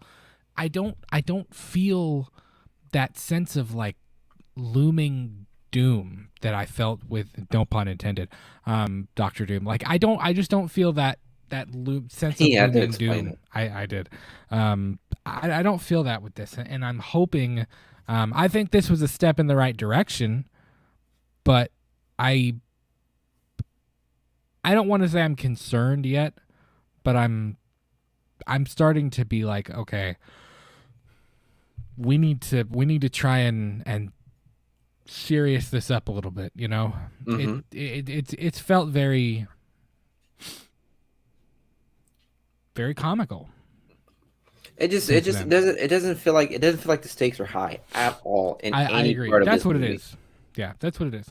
Yeah. This movie was different. I actually did kind of feel like the stakes were a little bit higher here, especially when we saw all the Kangs at the end when Loki and what's his face, Owen Wilson's character, were sitting there seeing him at the end, Mobius. like Mobius. Yeah, it felt that part felt like okay, this is bad. Kang is bad news. I was invested here. I haven't really felt very invested into the saga other than this film and No Way Home. Okay, I could take that. So, Yeah. but all of that to say, I did enjoy Ant-Man and the Wasp, and it has its issues. It's not a perfect film, but I definitely think it's one of the stronger entries of the multiverse saga so far. So for me, Quantumania is like a good 7 out of 10 for me. I dug it. It was cool, especially compared to some of the other entries in this saga so far. Okay, I'll say that it's definitely like it's definitely one of the stronger entries in this saga, because again, we have some movies in here that are pretty bleak. I'm not gonna lie. It's fair, but I still haven't seen Eternals. Eternals is all right. I'm not gonna lie. It's not. I It's still not. haven't seen it. It's not terrible, but I can see why it would get hate. And Black Widow. I mean, I did like Black Widow. I don't even know what was going on with Black Widow. So Scarlett's my girl, though. That's my. I know. I just that was literally that was only supposed to be like a love letter to ScarJo's position with Black Widow. But with that being said, I know that received criticism too. I bought a Black Widow poster just so I could have ScarJo up on my wall. Oh God. But besides the point, I mean, I don't know. I'd give it like a 6.5. It was an okay movie. Yeah. I'm not gonna hate it for any more from what I think it was, and I think that was just comedic element really just put me out of that movie. It wasn't universe shattering. Huh. Hey. But it also was not one of the weaker entries in the saga, so I'll give it that. So definitely go to, if you're on the fence about it, at least check it out. There's a lot of CGI, but there's a pretty decent story there, and it's a pretty well written story with one of the coolest villains that the MCU has ever had. So definitely go check out Ant-Man and the Wasp: Quantumania. Speaking of, this isn't going to take long, but speaking of cinematic universes, bro, Brettman from Good Real Hunting and I actually briefly discussed this on Twitter a little bit ago. So we had Cocaine Bear. Did you see now they've announced Cocaine Shark? As like one of those B movie, like not really announced it, just like somebody's like, oh hey, we got to rip this off, like the Sharknado stuff. Like we had Cocaine Bear, now they have Cocaine Shark. Then somebody had put on, I saw a little bit ago, like overseas they're making a movie called Cocaine Hippo. So now we're gonna have Cocaine Bear, Cocaine Shark, Cocaine Hippo. Brettman said somebody's interested in making Cocaine Cheetah, so I guess like I don't know if we're getting ready to have the bizarre animals on hardcore drugs cinematic universe. Like I don't know what it's gonna be. The cocaine animal cinematic universe. I'd be careful. I'm sure PETA would not enjoy any of this. Yeah. You'd be treading on thin ice there. But I thought that was kind of funny. I mean, that's fucking hilarious for me, considering the fact that this is like a southern. Considering the fact that Cocaine Bear is like a Kentucky / Tennessee, a Kentucky treasure. Yeah, and it's just blowing up like that. Like I kid you not, I will. I have to pick something to replace because I'm going to get the Cocaine Bear poster. Are you really? I'm gonna have to replace it with something here. It might be Rogue One. Your Rogue One. You're gonna replace Rogue One with Cocaine Bear, really? I might. I'm not gonna lie. Either that or Wakanda. I don't know. But yeah, I might replace it, or it might replace my Goku. It is a pretty dope poster. I'm not gonna lie. It is pretty dope. It looks like Sin City, but for a bear on coke. You know what I mean? Scott Seiss, who was in the film. He's a really funny comedian. I follow him on Instagram. He's pretty cool. He was like, here's what you need to know before you go see Cocaine Bear. Nothing. He was like, if you've heard the words cocaine and bear, you're completely up to speed. It's pretty good. That is pretty funny. But so we're about an hour and 15 minutes in, just under an hour and 15 minutes. If you haven't already, please be sure to leave this one a like. That'll help us out a whole lot. And if you're new, please check out our channel and consider subscribing. We do new shows every week. We also get at least one or two new videos out every week as well. So definitely look through our channel and see what you like. It's cool. It's shiny. You may get to touch yourself with it. Who knows? Oh my God. So The Last of Us, the big season finale is tomorrow night. Miguel, are you finally caught up on The Last of Us? Oh my God. I'm kidding. Okay. I was like, I'm about to get up and leave. Literally, I'm about to walk up. Okay, good. I was like, bro, I gave you a week to get caught up on this show. Yeah. For so long, Miguel was like, I've seen the first 2 episodes. And I was like, dude, you got to keep watching. It's so good. So good. He's like, I know. I'm going to watch him tonight. And then I talked to him the next day. I'd be like, do you watch The Last of Us? He was like, I went to bed. I was like, okay, it's fair Bro, enough. I'm but sorry. I will prioritize my sleep over any show. That's Dog, fair. do you see these That's fair. bags? Like, look at that. Do you see these bags, bro? Do you have a newborn? Oh, No, son, if you I'm pull not that gonna card pull on me that card. at I'm not any gonna pull point that in card. time, I No. swear to God, I will respect it. You don't have to have a newborn to be tired. I'm not gonna pull that card. But yeah, I watched it, so we're good. Good. So I was posting for a little while. I was posting reactions to each episode, and I kind of fell off of that. And then, like I said, I was gonna do, I was gonna do a live show just by myself on episode number 6, and then I didn't get a chance to do that. But Miguel, kind of share your thoughts real briefly on the journey to the season finale of The Last of Us. What have been your thoughts on the series as a whole and as an adaptation of the game? Bro, I'm not gonna lie, I like it. I like it a lot, dude. Like the way they like introduced the whole scenario that was gonna unfold with that TV show, that TV talk show of like what's to come, and the fact that was like years before of like when it actually like happened. That was so eerie to happen to see or to watch, and then to see it unfold like as he predicted. Like holy shit! And I don't know. I like this version of zombies. I'm not gonna lie. I do too. The fact that they come from a fungus that is actually like the fact that the writers to the game was able to use something that is actually real. Yep. And use it to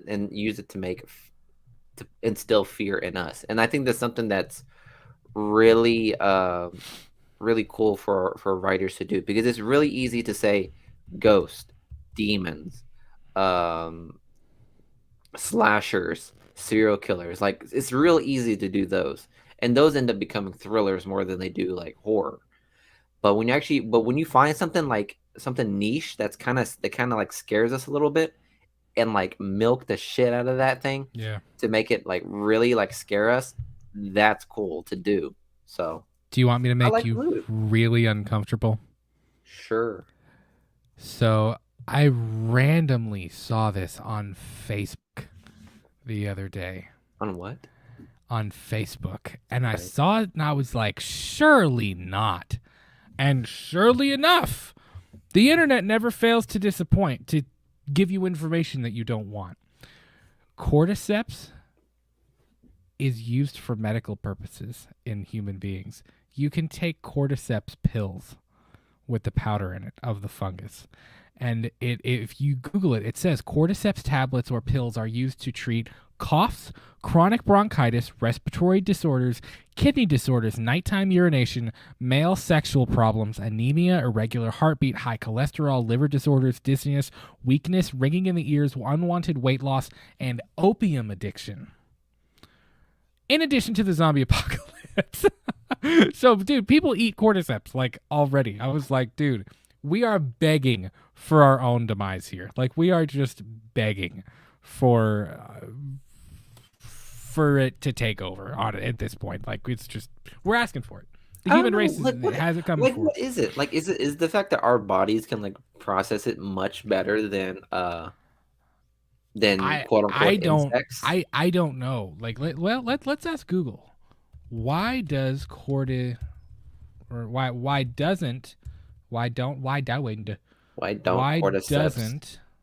I cannot spell. Here it is. Cordyceps mushrooms are generally safe for healthy individuals. However, this mushroom can have the effect as it acts as blood thinners and could prevent blood clots with frequent use. Okay, well, it's also the temperature thing, which is what they talked about in the opening scene, where it was like, cordyceps can't survive our body temperatures, but then it was like, but due to climate change and things like that, it was like, what if someday it could? Well, which is why that opening scene was so cool, because it makes you think like, that's not incredibly like that's not nuts. Like that's not nuts to think that's about. not Yeah. out there or like very cinematic or in nature to be like, yeah, that's never gonna happen. Like Mm-hmm. that could happen like very Well, easily, especially with climate change and with the way that the world changes and things adapt and evolve to new, you know, forms of environment. life. It's interesting. Yeah, It's scary. it says it's unlikely for cordyceps to make the jump to a mammalian host such as humans. Like they're only able to like do it with like insects, and I don't know what that has to do with them, bro. I saw like I'm sorry, bugs really fucking like sometimes can really like creep me out. I'm not Yeah. necessarily scared. Bugs are freaky. Yeah, bugs can be really freaky, Yeah. and I don't know, just watching how the cordyceps like infect a certain insect and watch how it like interacts, like it's frightening. It Like it is. really is to see It is. how it acts with one another. The closest thing they did to replicating what it does to an insect. If you've seen any of like the Nat Geo or Animal Planet documentaries or whatever on it, like or like the little clips, like there's one on YouTube. It's like a Nat Geo video of like showing what it does to an ant and kind of the neurological effects on it and things like that. And the closest thing they did was at the end of episode 2 with Tess when she dies, and he kind of when he like does the thing and it like grows down inside of her and stuff, like that was the closest thing to how uncomfortable it looks, like a very good visual representation of what it does to an ant or to an insect. So I think they've handled the infected really well, and that's been a big kind of a topic of Sorry, debate for a I'm lot looking of at people. cordyceps. There's quite a few people that have argued, and I see your comment too, Austin. A lot of people have argued that the infected in The Last of Us have not been utilized very well because there's not a ton of them. But I think here's the thing. Like Austin just said, the zombies in here are some of the most effective zombies I've seen next to the Train to Busan infected, which they were also very good as well. The thing is, they avoided they're like a horde wave. yes, but they've also avoided what happened with The Walking Dead. The zombies at the beginning of The Walking Dead were pretty terrifying. But it got to the point, much like the characters in The Walking Dead, even as audience members, there were so many of them and it stopped being so frequent, which is probably realistic. There would be that many of them. But this is also different. The Walking Dead only takes place, I think we're only like 12 years into the apocalypse at this point. Yeah. The point that The Walking Dead is at. Those earlier seasons were only a year. Season 1 was less than a year into the apocalypse. Season 2 was only like maybe a year.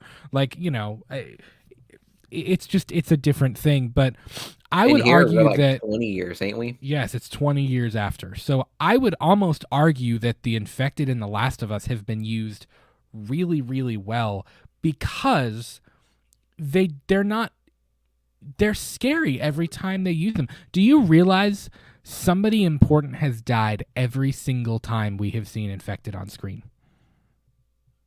Every single time someone has died. It's been incredibly brutal. Yes.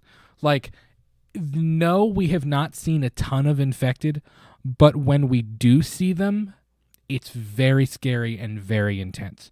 And I think that's why it's been handled well. I would argue that it's been handled pretty well because of that. I'd agree. Because it's like, how can I say this? Because like if you see like a zombie or a clicker, like you know like those organisms are like they travel in packs. It's no like single like instance of like of a zombie. So like if you like if there's a zombie there, just know that there's a huge horde like close by. And like the single most move that can trigger them, like again, they're like a whole like eco telecommunicative like species. Like if one goes down, the whole horde is following. Kind of like how ants are. Like if the they're ant connected, will follow if they're connected. Yes, but it seems like they're all connected now. I don't think the clickers are connected. I think when we in episode 2 when they were making their way through Boston and we saw that, I think, like Tess said about the tripwire, if you step on the fungus because it's grown out so much from that core group of infected, if you step on it, even if you're a mile away, it's like a tripwire and it signals them to go there. You know, but I don't think every single infected is like that. Like the clickers aren't like that. The bloaters aren't like that. The stalkers aren't like that, which we haven't actually seen a stalker yet. Although I think we're going to tomorrow night, which is pretty sick. Yeah. Also, let me preface this you're talking to someone like me, who hasn't played the game and probably won't be able to for a while. So I can't really like comment on the different types. How different types. Yeah. Bear with me. I'm only going off of what the TV show. So the clickers are the ones with the stuff grown over, like what we saw in episode 2 with like that whole thing going on. The normal infected are just the running straight up, like just the zombies. The bloaters was the big old boy, homeboy, big old boy. Oh, my 600-pound life boy. That's a bloater. I loved him so fucking much. He was hilarious. Yes. And then stalkers. I believe he came out wanting all that. He came out with that dog in him. He did. Stalkers, I believe, are only in certain areas, but they're like they crawl, like they're odd. They're a little strange. SBC said, I love the scene in episode 4 where the herd of infected come out of the hole with that massive zombie. My favorite part of the show thus far. It was a good one, man. I remember seeing a tweet when the review embargo lifted. I remember seeing a tweet and this person was like, okay, if you think that there have not been enough infected in the show, wait until you watch episode 4. And then they were like, this is gonna make up for it. They straight up cool. And they straight really up like World War Z that shit. That they came out of fucking nowhere. They did. And I loved how like they prefaced that, because they mentioned it like 2 or 3 times in between those 2 shows, where like they pretty much said something like all of the zombies and clickers are like locked in like below the town. Like I don't know how they were able to do it. I don't remember how they said they did it, or I don't remember how they said they did it either. But they knew that they were all down there. And as soon as the truck like crashed into the house, and like how it was like kind of like falling down, I was like, oh fuck. Yeah. Well, so I knew it was gonna happen. I'm glad we're talking about that episode, because obviously the Henry and Sam stuff was so well written. The show is so well done. And if you have not listened to the podcast, like the companion podcast, who is hosted, which is hosted by Troy Baker, who plays Joel in the game, and who also just played James in episode number 8. The dude that gets the cleaver to the neck by Ellie when she escapes David. Fuck James. But Troy Baker hosts it, and it's got Neil Druckmann, who wrote the game, and also Craig Mazin, who's the executive producer of the TV show, on there each week talking about the episode. It's really, really cool to get their like inside, like how they kind of created each episode, and how, you know, the writing process and the adaptation process of how you make things transfer from the game to the big screen and stuff like that. It's really cool. It's a good listen. Julie and I have both really enjoyed listening to it. But this episode really started Ellie's path to where we're about to end up tomorrow, because obviously Ellie is very strong. Ellie is she does have a violent heart, as David said in this last episode, but she also is a very compassionate, good person, and she's strong, but we're starting to see a little bit of a change in her, and I think that change started after Tess died, when she felt guilt for that. And then when she climbs in the car to escape this horde of infected during the bloater scene in episode 4, when the little girl that's the clicker climbs in the car with her. That's pretty, for you to be a little girl, to see another little girl as a clicker trying to murder you, that's pretty rough. That'd be pretty scarring. So you have that.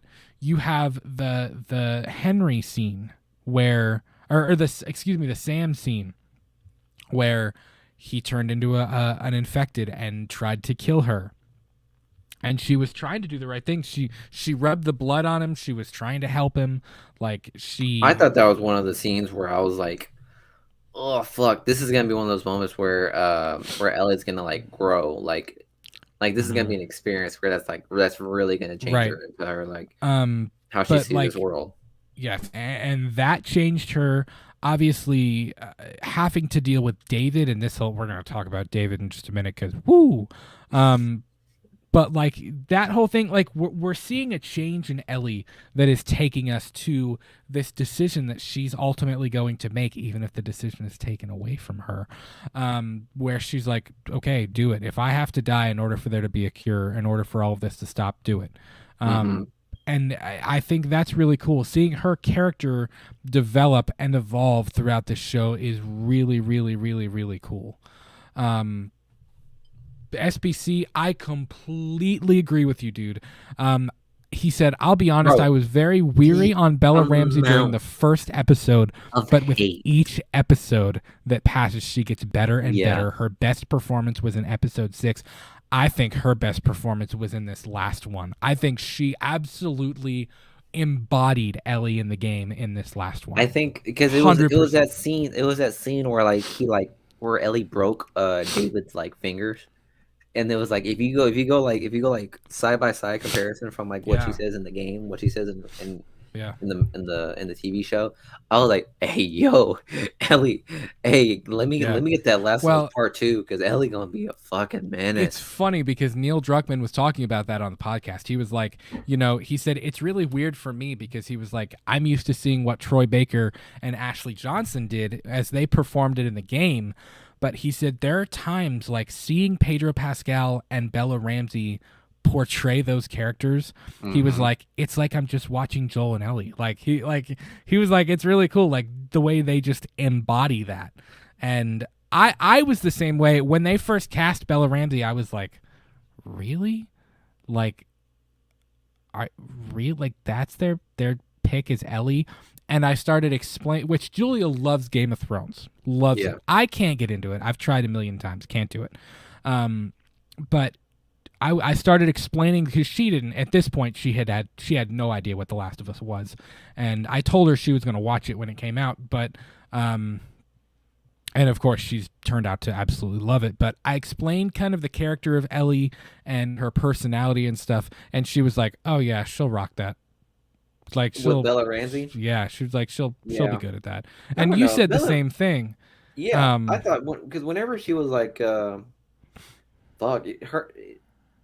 was Lady Mormont of like a Bear Island. Like, it was kind of funny to see her entrance of her because they talked about because I remember they hinted at who Lady Mormont was. She was like a 13-year-old child who like denied helping the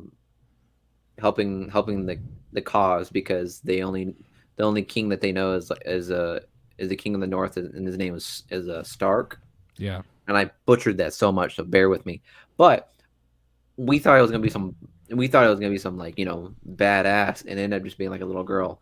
And seeing her throughout the rest of the season, all the way up to her spoiler alert demise, she was a straight thug. Does she die in Game of Thrones? I'm sorry if I spoiled the shit out of that for you, though. I literally don't care. I'm probably never gonna watch.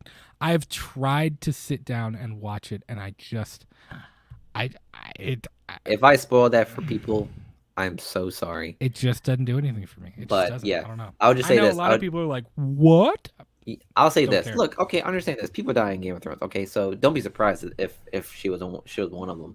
Yeah. But just know the way she goes out was a banger. She goes out with a bang. So I mean, props to her. I think Bella Ramsey is definitely like a really great. Give me 2 seconds.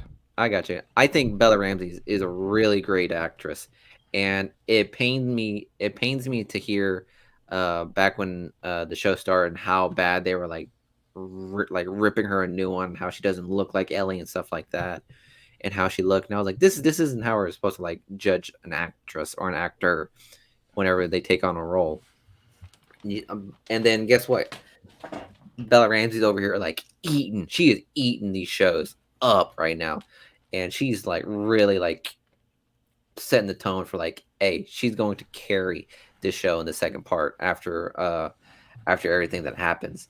So big props to Bella Ramsey and how she's able to portray as the young Ellie, someone that's naive but also hard-headed and also a total badass, but also still a little girl. So yeah, I'm glad you mentioned that. She's very much, and Bella has done a really great job at portraying this. But Ellie is very much a big mixture of things. She's an intellectual, smart person, but she's still a kid, and she's still having to navigate being a kid, but also being a strong person in this world.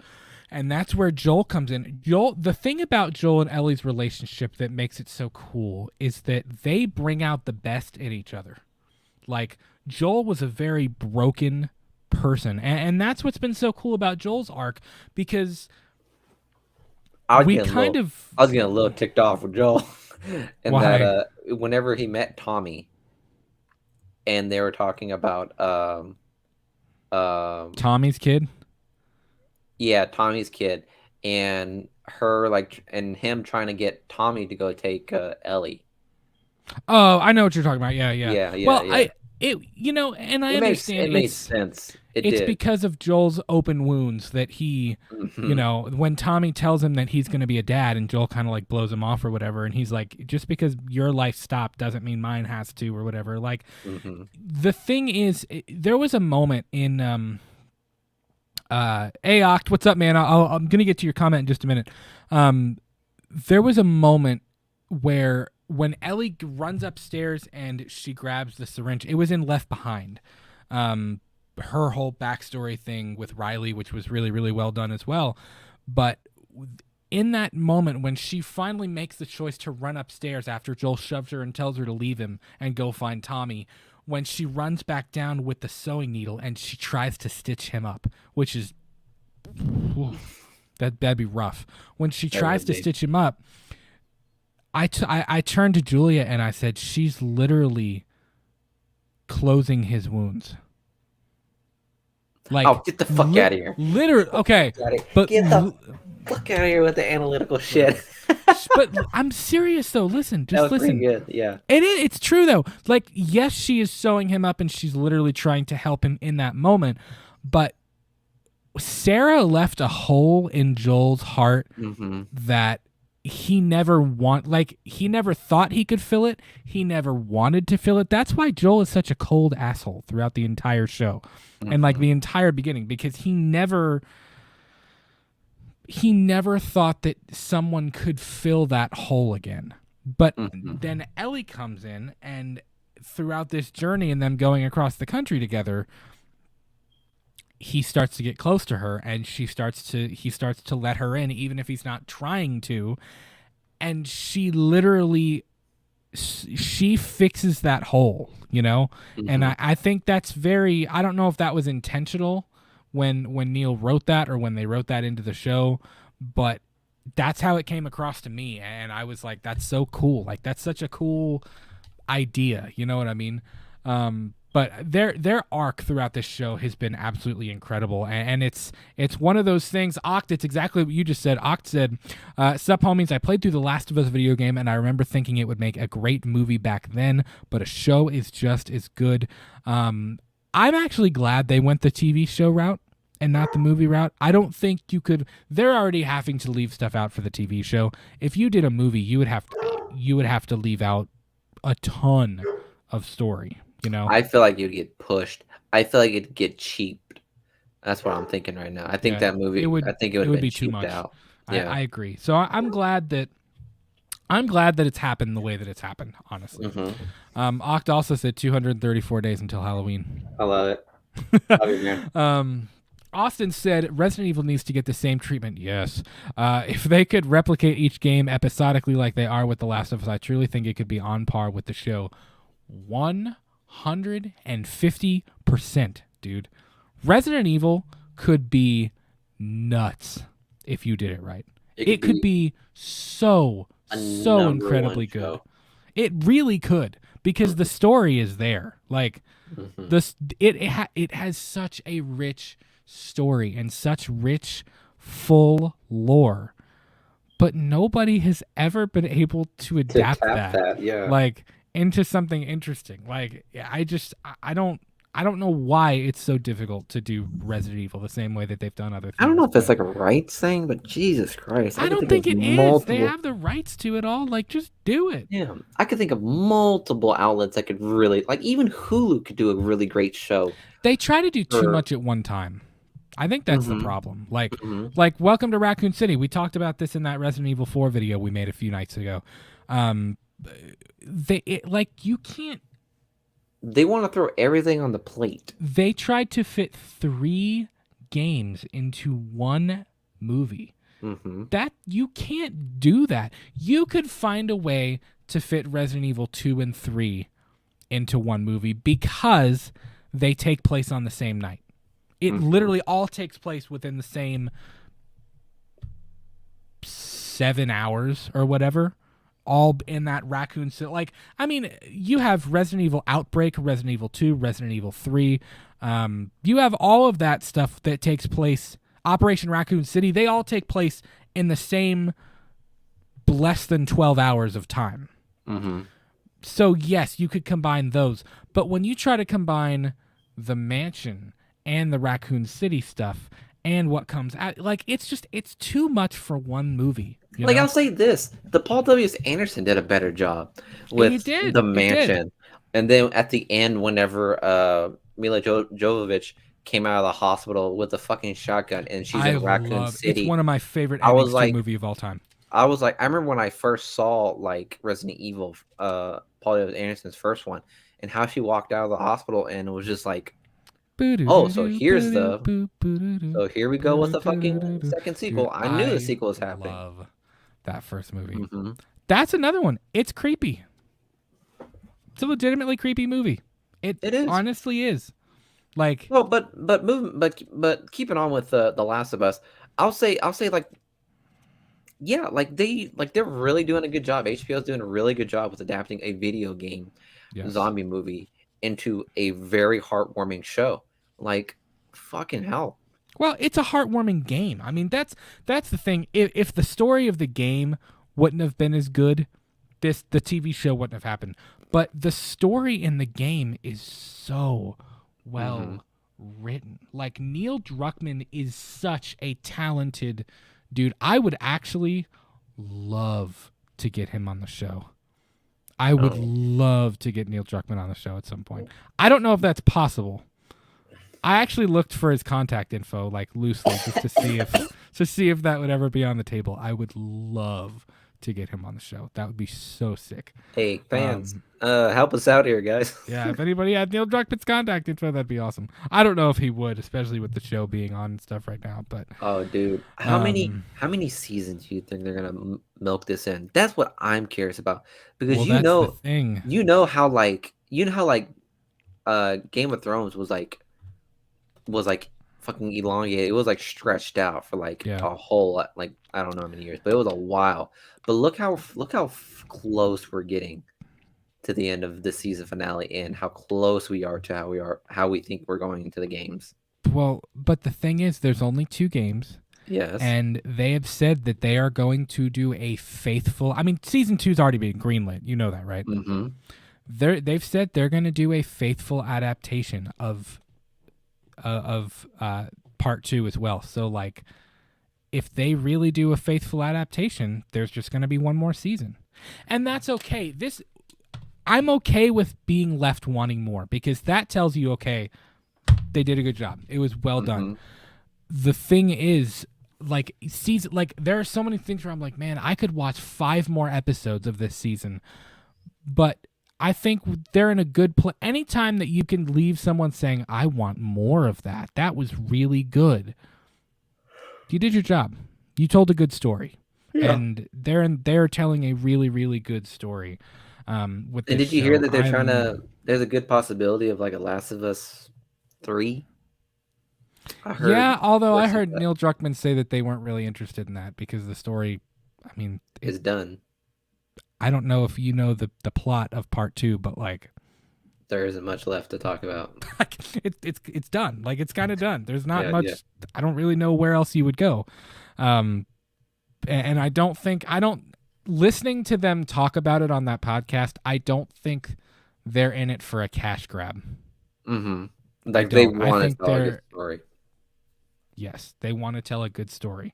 They want to keep people invested, and then they want to end it the way that they should end it. And I think that's the route to go. I think they're doing a really good job at that. But David, dude, what do you think of the David adaptation in episode 8? He was a creep 9,000, dude. Bro, even from the introduction to him, I was like, this is sus. We had a little bit of like David Koresh, Waco, Texas going on there, you know? We really did. And like they try to make it out to like he's like a faithful servant that's like really trying to hold in these people together. But as soon as they were like, we'll bury your father in the spring, I was like, that father's not there. I said that father is nowhere to be found right now. Julia, at one point, we were sitting there watching it in bed. The baby was asleep.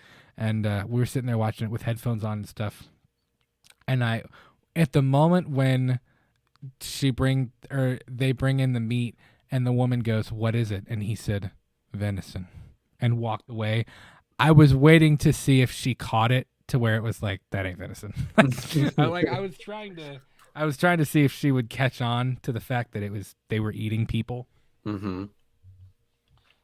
Well, it was towards the end of the show. I paused it and I was like, "Do you understand what's happening here?" And she was like, "Are they cannibals?" I was like, "They're cannibals," but no, they don't all know that they're cannibals. That's the thing; it's a secret. Like, did David? I feel like the hunters, the crew, right, that was with them, the crew that was with David hunting Ellie, they know that they were cannibals. I told Julia, I said, "You realize that girl was probably eating her dad," and Julia was like, I was like, yeah, it's pretty sick, man. But we went from we went from that to like the whole religious tyranny thing, wherever, to he seemed like it was like you were almost like, maybe this is okay.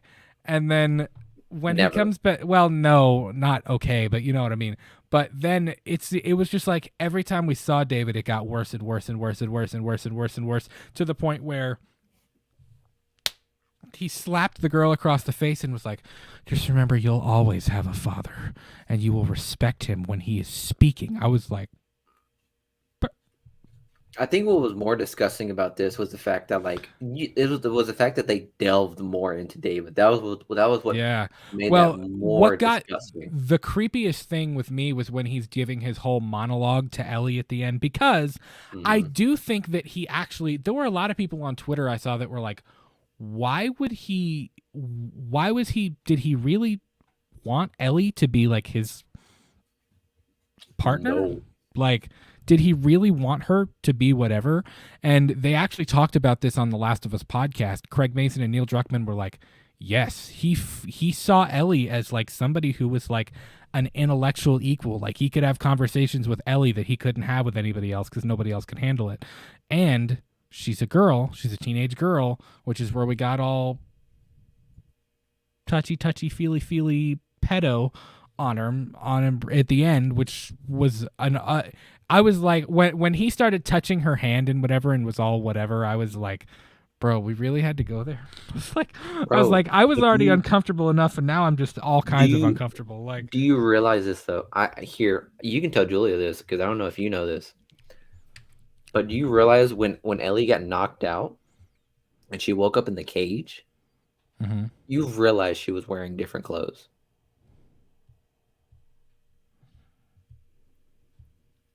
Was she? Yes. I won't say anything more than that, but that was what made it. Are you implying that made my stomach fucking turn when I heard that? I was like, I just got chills. Like, that makes me. That's what made this entire that last show so heart wrenching to think about, of what Ellie. Yeah, when I heard that, I haven't rewatched the episode, but I'm gonna rewatch that episode and just like catch on all these little other subtle things. But yeah, the most disgusting individual that I have ever seen on TV You so know what far. got me though? Like I was like, this is a bad dude. This is a bad dude. This is a bad dude. This is a bad dude. But when he started talking and he was like, cordyceps set me free. I was like, and he was talking about cordyceps and he was like, I realized that it's genius.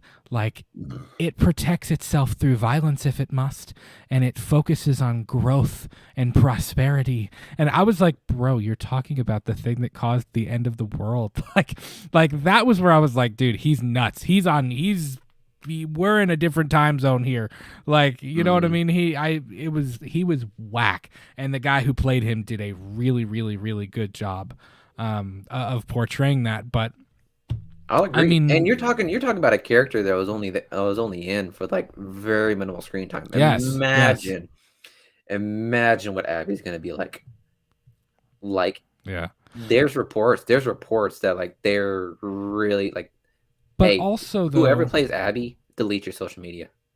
but also though, Abby is a very different character because yes, but she was still like viciously hated. Oh yes, I know that, but David was hated because David was a true villain. The genius thing about and I think nobody realized this because I was kind of mad when I first played The Last of Us Part 2 as well, but the more I've thought about it, especially after seeing the show, the genius thing about The Last of Us Part 2 is that you go through this whole first episode when Joel saves Ellie at the end, because I mean, you know about Abby, you obviously know Joel saves Ellie. When Joel saves Ellie, it's like, okay, was that the correct thing? Was that the moral thing to do? No. Is Joel right for doing that? No.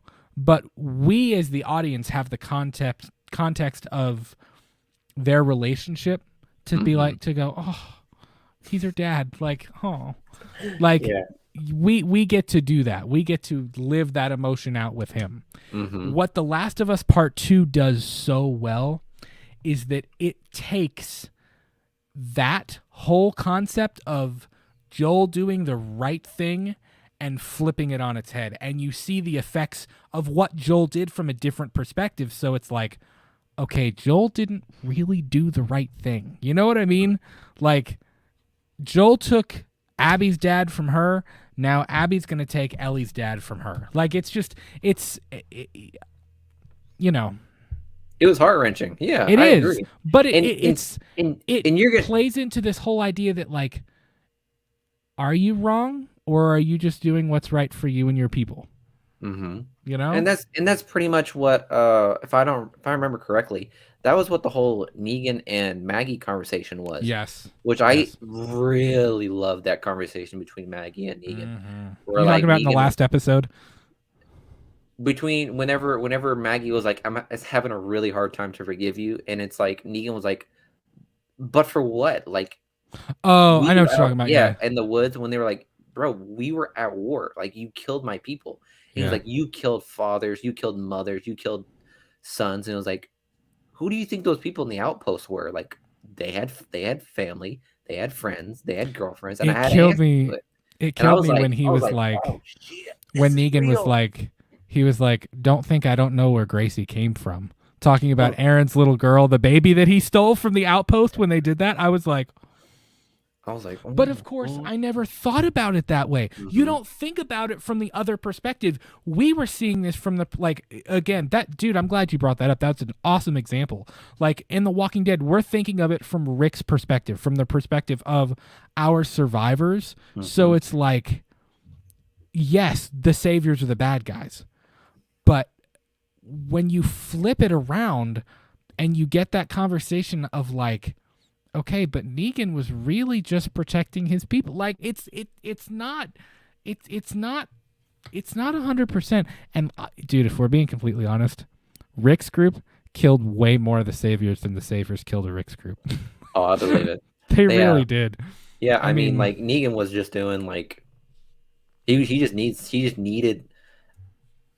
needed what happened to be answered, I guess, if that makes sense. Yes. Because imagine if you would have saw Negan's backstory first, and then and then caught with Rick's group, like it'd be a completely different story. So Right. I don't know. I loved how those two stories could have been flipped with just a single conversation to change your perspective on things. So I'm excited to see how like when this season ends and then the next season begins and just be like, hey, everything you come to know and love about this group, guess Yeah. what? It's gonna flip hard. I think it's one of the best things that Neil Druckmann did, and yes, it's controversial, and yes, it's disappointing. Like Joel, I'm sorry. Spoiler alert for The Last of Us Part 2, 3, 2, 1. Joel's death is very disappointing, but it also one of the best things that The Last of Us does is it makes it so that right and wrong is just a state of mind depending on what side you're on. Mm-hmm. That's all. At the end of the day, that's all it is. Like there is no right and wrong. There's just you doing what's right for your people, and that's it. You know. So it's so well written and it's so good. I mean, it's in my top 5 favorite TV shows of all time already. It is. Yeah, we haven't even gotten like talk about like Pedro Pascal's he's amazing. Yeah, he's great. Like, bro, like my man has this industry sealed up right now. Kind of same with like Jonathan Majors and how he's like eating the industry up. Like Pedro Pascal is enjoying this feast. I have heard he eats this last episode. Does he really? Joel's whole rampage. My man was literally at 2% HP. And when you heard him like yell "What town?" Oh my god, I got wet for a second. It was. I was so like, funny. In the podcast, in the Last of Us podcast, Neil Druckmann, who's the writer of the story of the game, I mean, he created the games. He's the creator of the whole thing. He said he was watching it with one of the co-writers of The Last of Us Part 2. He was watching this latest episode.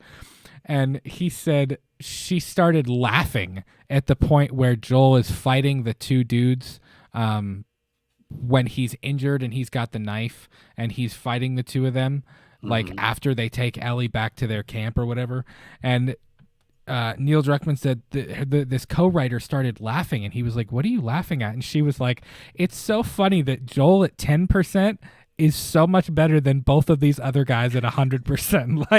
Like when you get Joel in rage mode, you're done. Like you can't. It's over. Like you're not getting past it. It's like the Kratos like rage button that you get like in God of War. Like he's like as soon as he's in like Spartan mode, oh my god, there's nothing stopping that man. Once the Hulk reaches critical mass, you're done. You're not getting past him. It's it. It's cool. But that's what made it so interesting to me was in that last episode between David and Ellie was the fact that like even though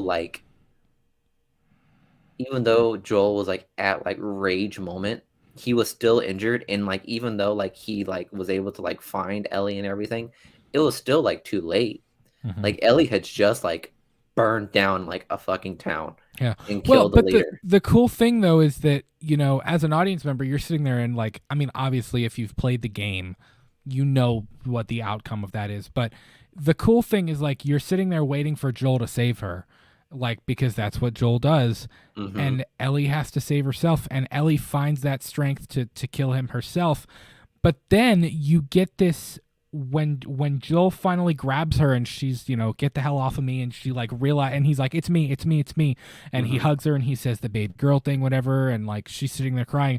She looks like a scared little girl, and she looks like she doesn't want to go through that again. And that's how this whole conversation started earlier when I said that, you know, Ellie is on a very interesting journey because yes, she is a strong, violent person, but she's also a little girl and she's also a good person as well.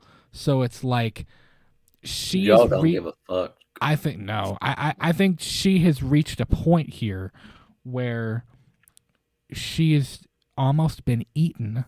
She has almost been raped. She like so much bad crap has happened to her at this point. She's almost like, if my life can mean something for good, which they have no idea that she's going to have to die to make this cure yet. They have no idea about that. But that we're setting up that decision. When she's faced with that decision, of course she's going to be like, yeah. Like, she would rather die and her life means something for good than have to face a life of that, of David's, of the loss of Henry and Sam, of things like that. Like, it's setting up that decision. And of course, this whole journey is setting up Joel's decision to where, unfortunately, he takes that away from her and he takes that away from humanity, which it's an interesting question. Like, I mean, have you ever thought about it? Like, if it was somebody you loved, what would you do if you were in Joel's situation? You know that their death is going to mean you save humanity, but could you let them go if it was your wife, sister, brother, girlfriend, whatever, like mom, if it was somebody that you loved with all your heart, could you let them go knowing that you were going to save humanity if you did it? Bro, you're asking someone that doesn't have or have experienced anything Joel has experienced, dude. You don't have anybody you love at all? No, I mean, you're talking about someone that's like you don't love me? You're talking about someone that's that went through a zombie apocalypse with his daughter and lost his daughter, and then loses literally everything that he loves and cherished, and is literally given up and became a recluse, and finds a second chance at it. You don't get a second chance and stuff like that. You know what I mean? Yeah. So when you're given that second chance, and then they're pretty much saying like, you have no choice. Like, we're taking Ellie and we're gonna save the world. Like, I mean, it's the same thing with the Attack on Titan thing. Like, I fully agree with Aaron Yeager's decision. I fully agree with Joel's decision. Granted, he's going to experience the punishment, the consequences of his actions, but I still agree with his actions. Yeah. So.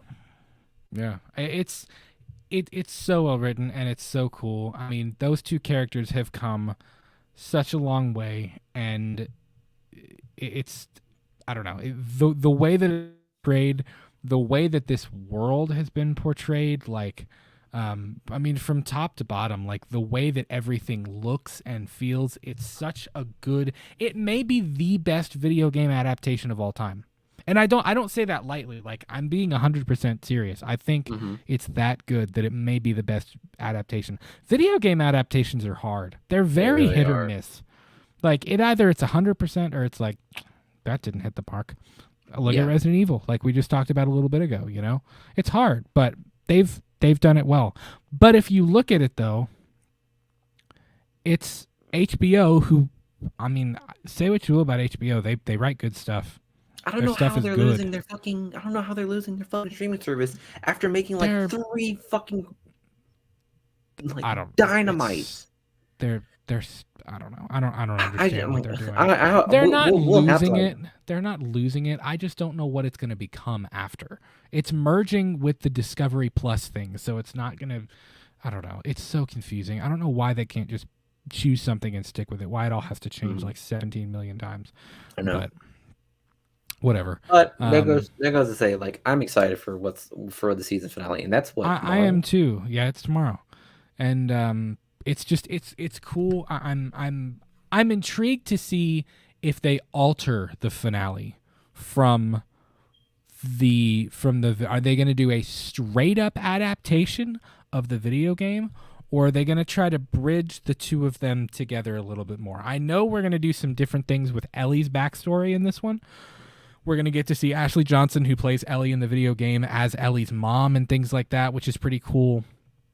But I know we're going to get Joel's rampage. We're going to get the whole thing with the Fireflies and Marlene. It's just, I'm curious to see how it's all going to go down. Hey, I'm going to say this right now, though. Fuck them Fireflies. Why? Fuck them Fireflies. They annoy the shit out of me. Is really? Like, what's her name? Riley? Her name? Is her it friend? No, it's not Riley. It's it was in the Henry episode with Oh Girl. The one that was leading I think it was Kansas or St. Louis? The St. Louis. Yeah, but they weren't they're not the Fireflies though. They were just a rebel group of people that overthrew Fedra. They're not the Fireflies. Oh. I'm just saying. They were annoying though, I will say that. They were annoying. They were I mean, I liked it and it worked, but her personality was very annoying. Henry must die. Oh my god, I love her. I love her as an actress. I was like, all right, she did a good job. I'm not making fun of her at all. It just the character was very. It was very. It was odd. It was different, but I mean, it was still good. I enjoyed it, but but man, it's so good. It's so well written. Everybody, we are 2 hours and 5 minutes into the show, and I think we're about ready to wrap this shindig up. So please, if you would, after the fact, leave us a comment down below within the next 24 hours, because by this time tomorrow, the episode will have aired, and we will be done. Yeah. Season 1 of The Last of Us will be done, and we will talk about this after the fact as well. I'll try to get a reaction up as soon as I can on Instagram Reels and on the channel. Miguel, you can do whatever too. I mean, we'll talk about this in the days to come as well. And we've also talked about some other things that might be coming down the road as well. Who knows? Who knows about those things? But, guys, thanks so much for hanging out with us. In the comments below, please let us know your thoughts on The Last of Us as a whole, the journey to the finale, and let us know your expectations, what you would like to see out of the season finale as well. Also, we talked about Ant-Man and the Wasp: Quantumania. Let us know. That's a mouthful, dude. That is a very big mouthful of a title. It really is. But let us know your thoughts on Quantumania. Sorry it took us so long to get to talk about that. Hopefully, we're going to get to be back on more of a little bit of a normal schedule in the coming days and weeks and months and years and centuries and, Okay. Whatever. But, guys, thanks so much for hanging out with us. This has been episode number 108 of Let's Talk Movies. New episodes of our shows premiere every single week at 8 p.m. Eastern. You can follow us on Twitter and Instagram and TikTok at LTM Podcast KY. We're going to try to do better about posting stuff on TikTok again. I know we haven't really done it in a while. Our handle is correct now on TikTok now, right? Yeah, it is. I don't know what the fuck happened with TikTok. I lost that account for some reason. I straight up forgot about TikTok. I was actually editing a video and I saw the logo where it was like, follow us at LTM Podcast KY. And I was like, is that right? I was like, I feel like our TikTok handle is not right. On there. It was something else. But now it's all right. So now you can follow us at LTM Podcast KY on Twitter, Instagram, and TikTok. And if you tweet at us, please use the hashtag Let's Talk Movies Podcast. Guys, thanks so much for hanging out with us. You all are amazing. Be good to each other. And we will see you on the other side of the season finale of HBO's The Last of Us and Joel's Rampage. When you're lost in the darkness. Yeah. Look for the light. Shut the fuck up. I'm full of Joel every time you say that.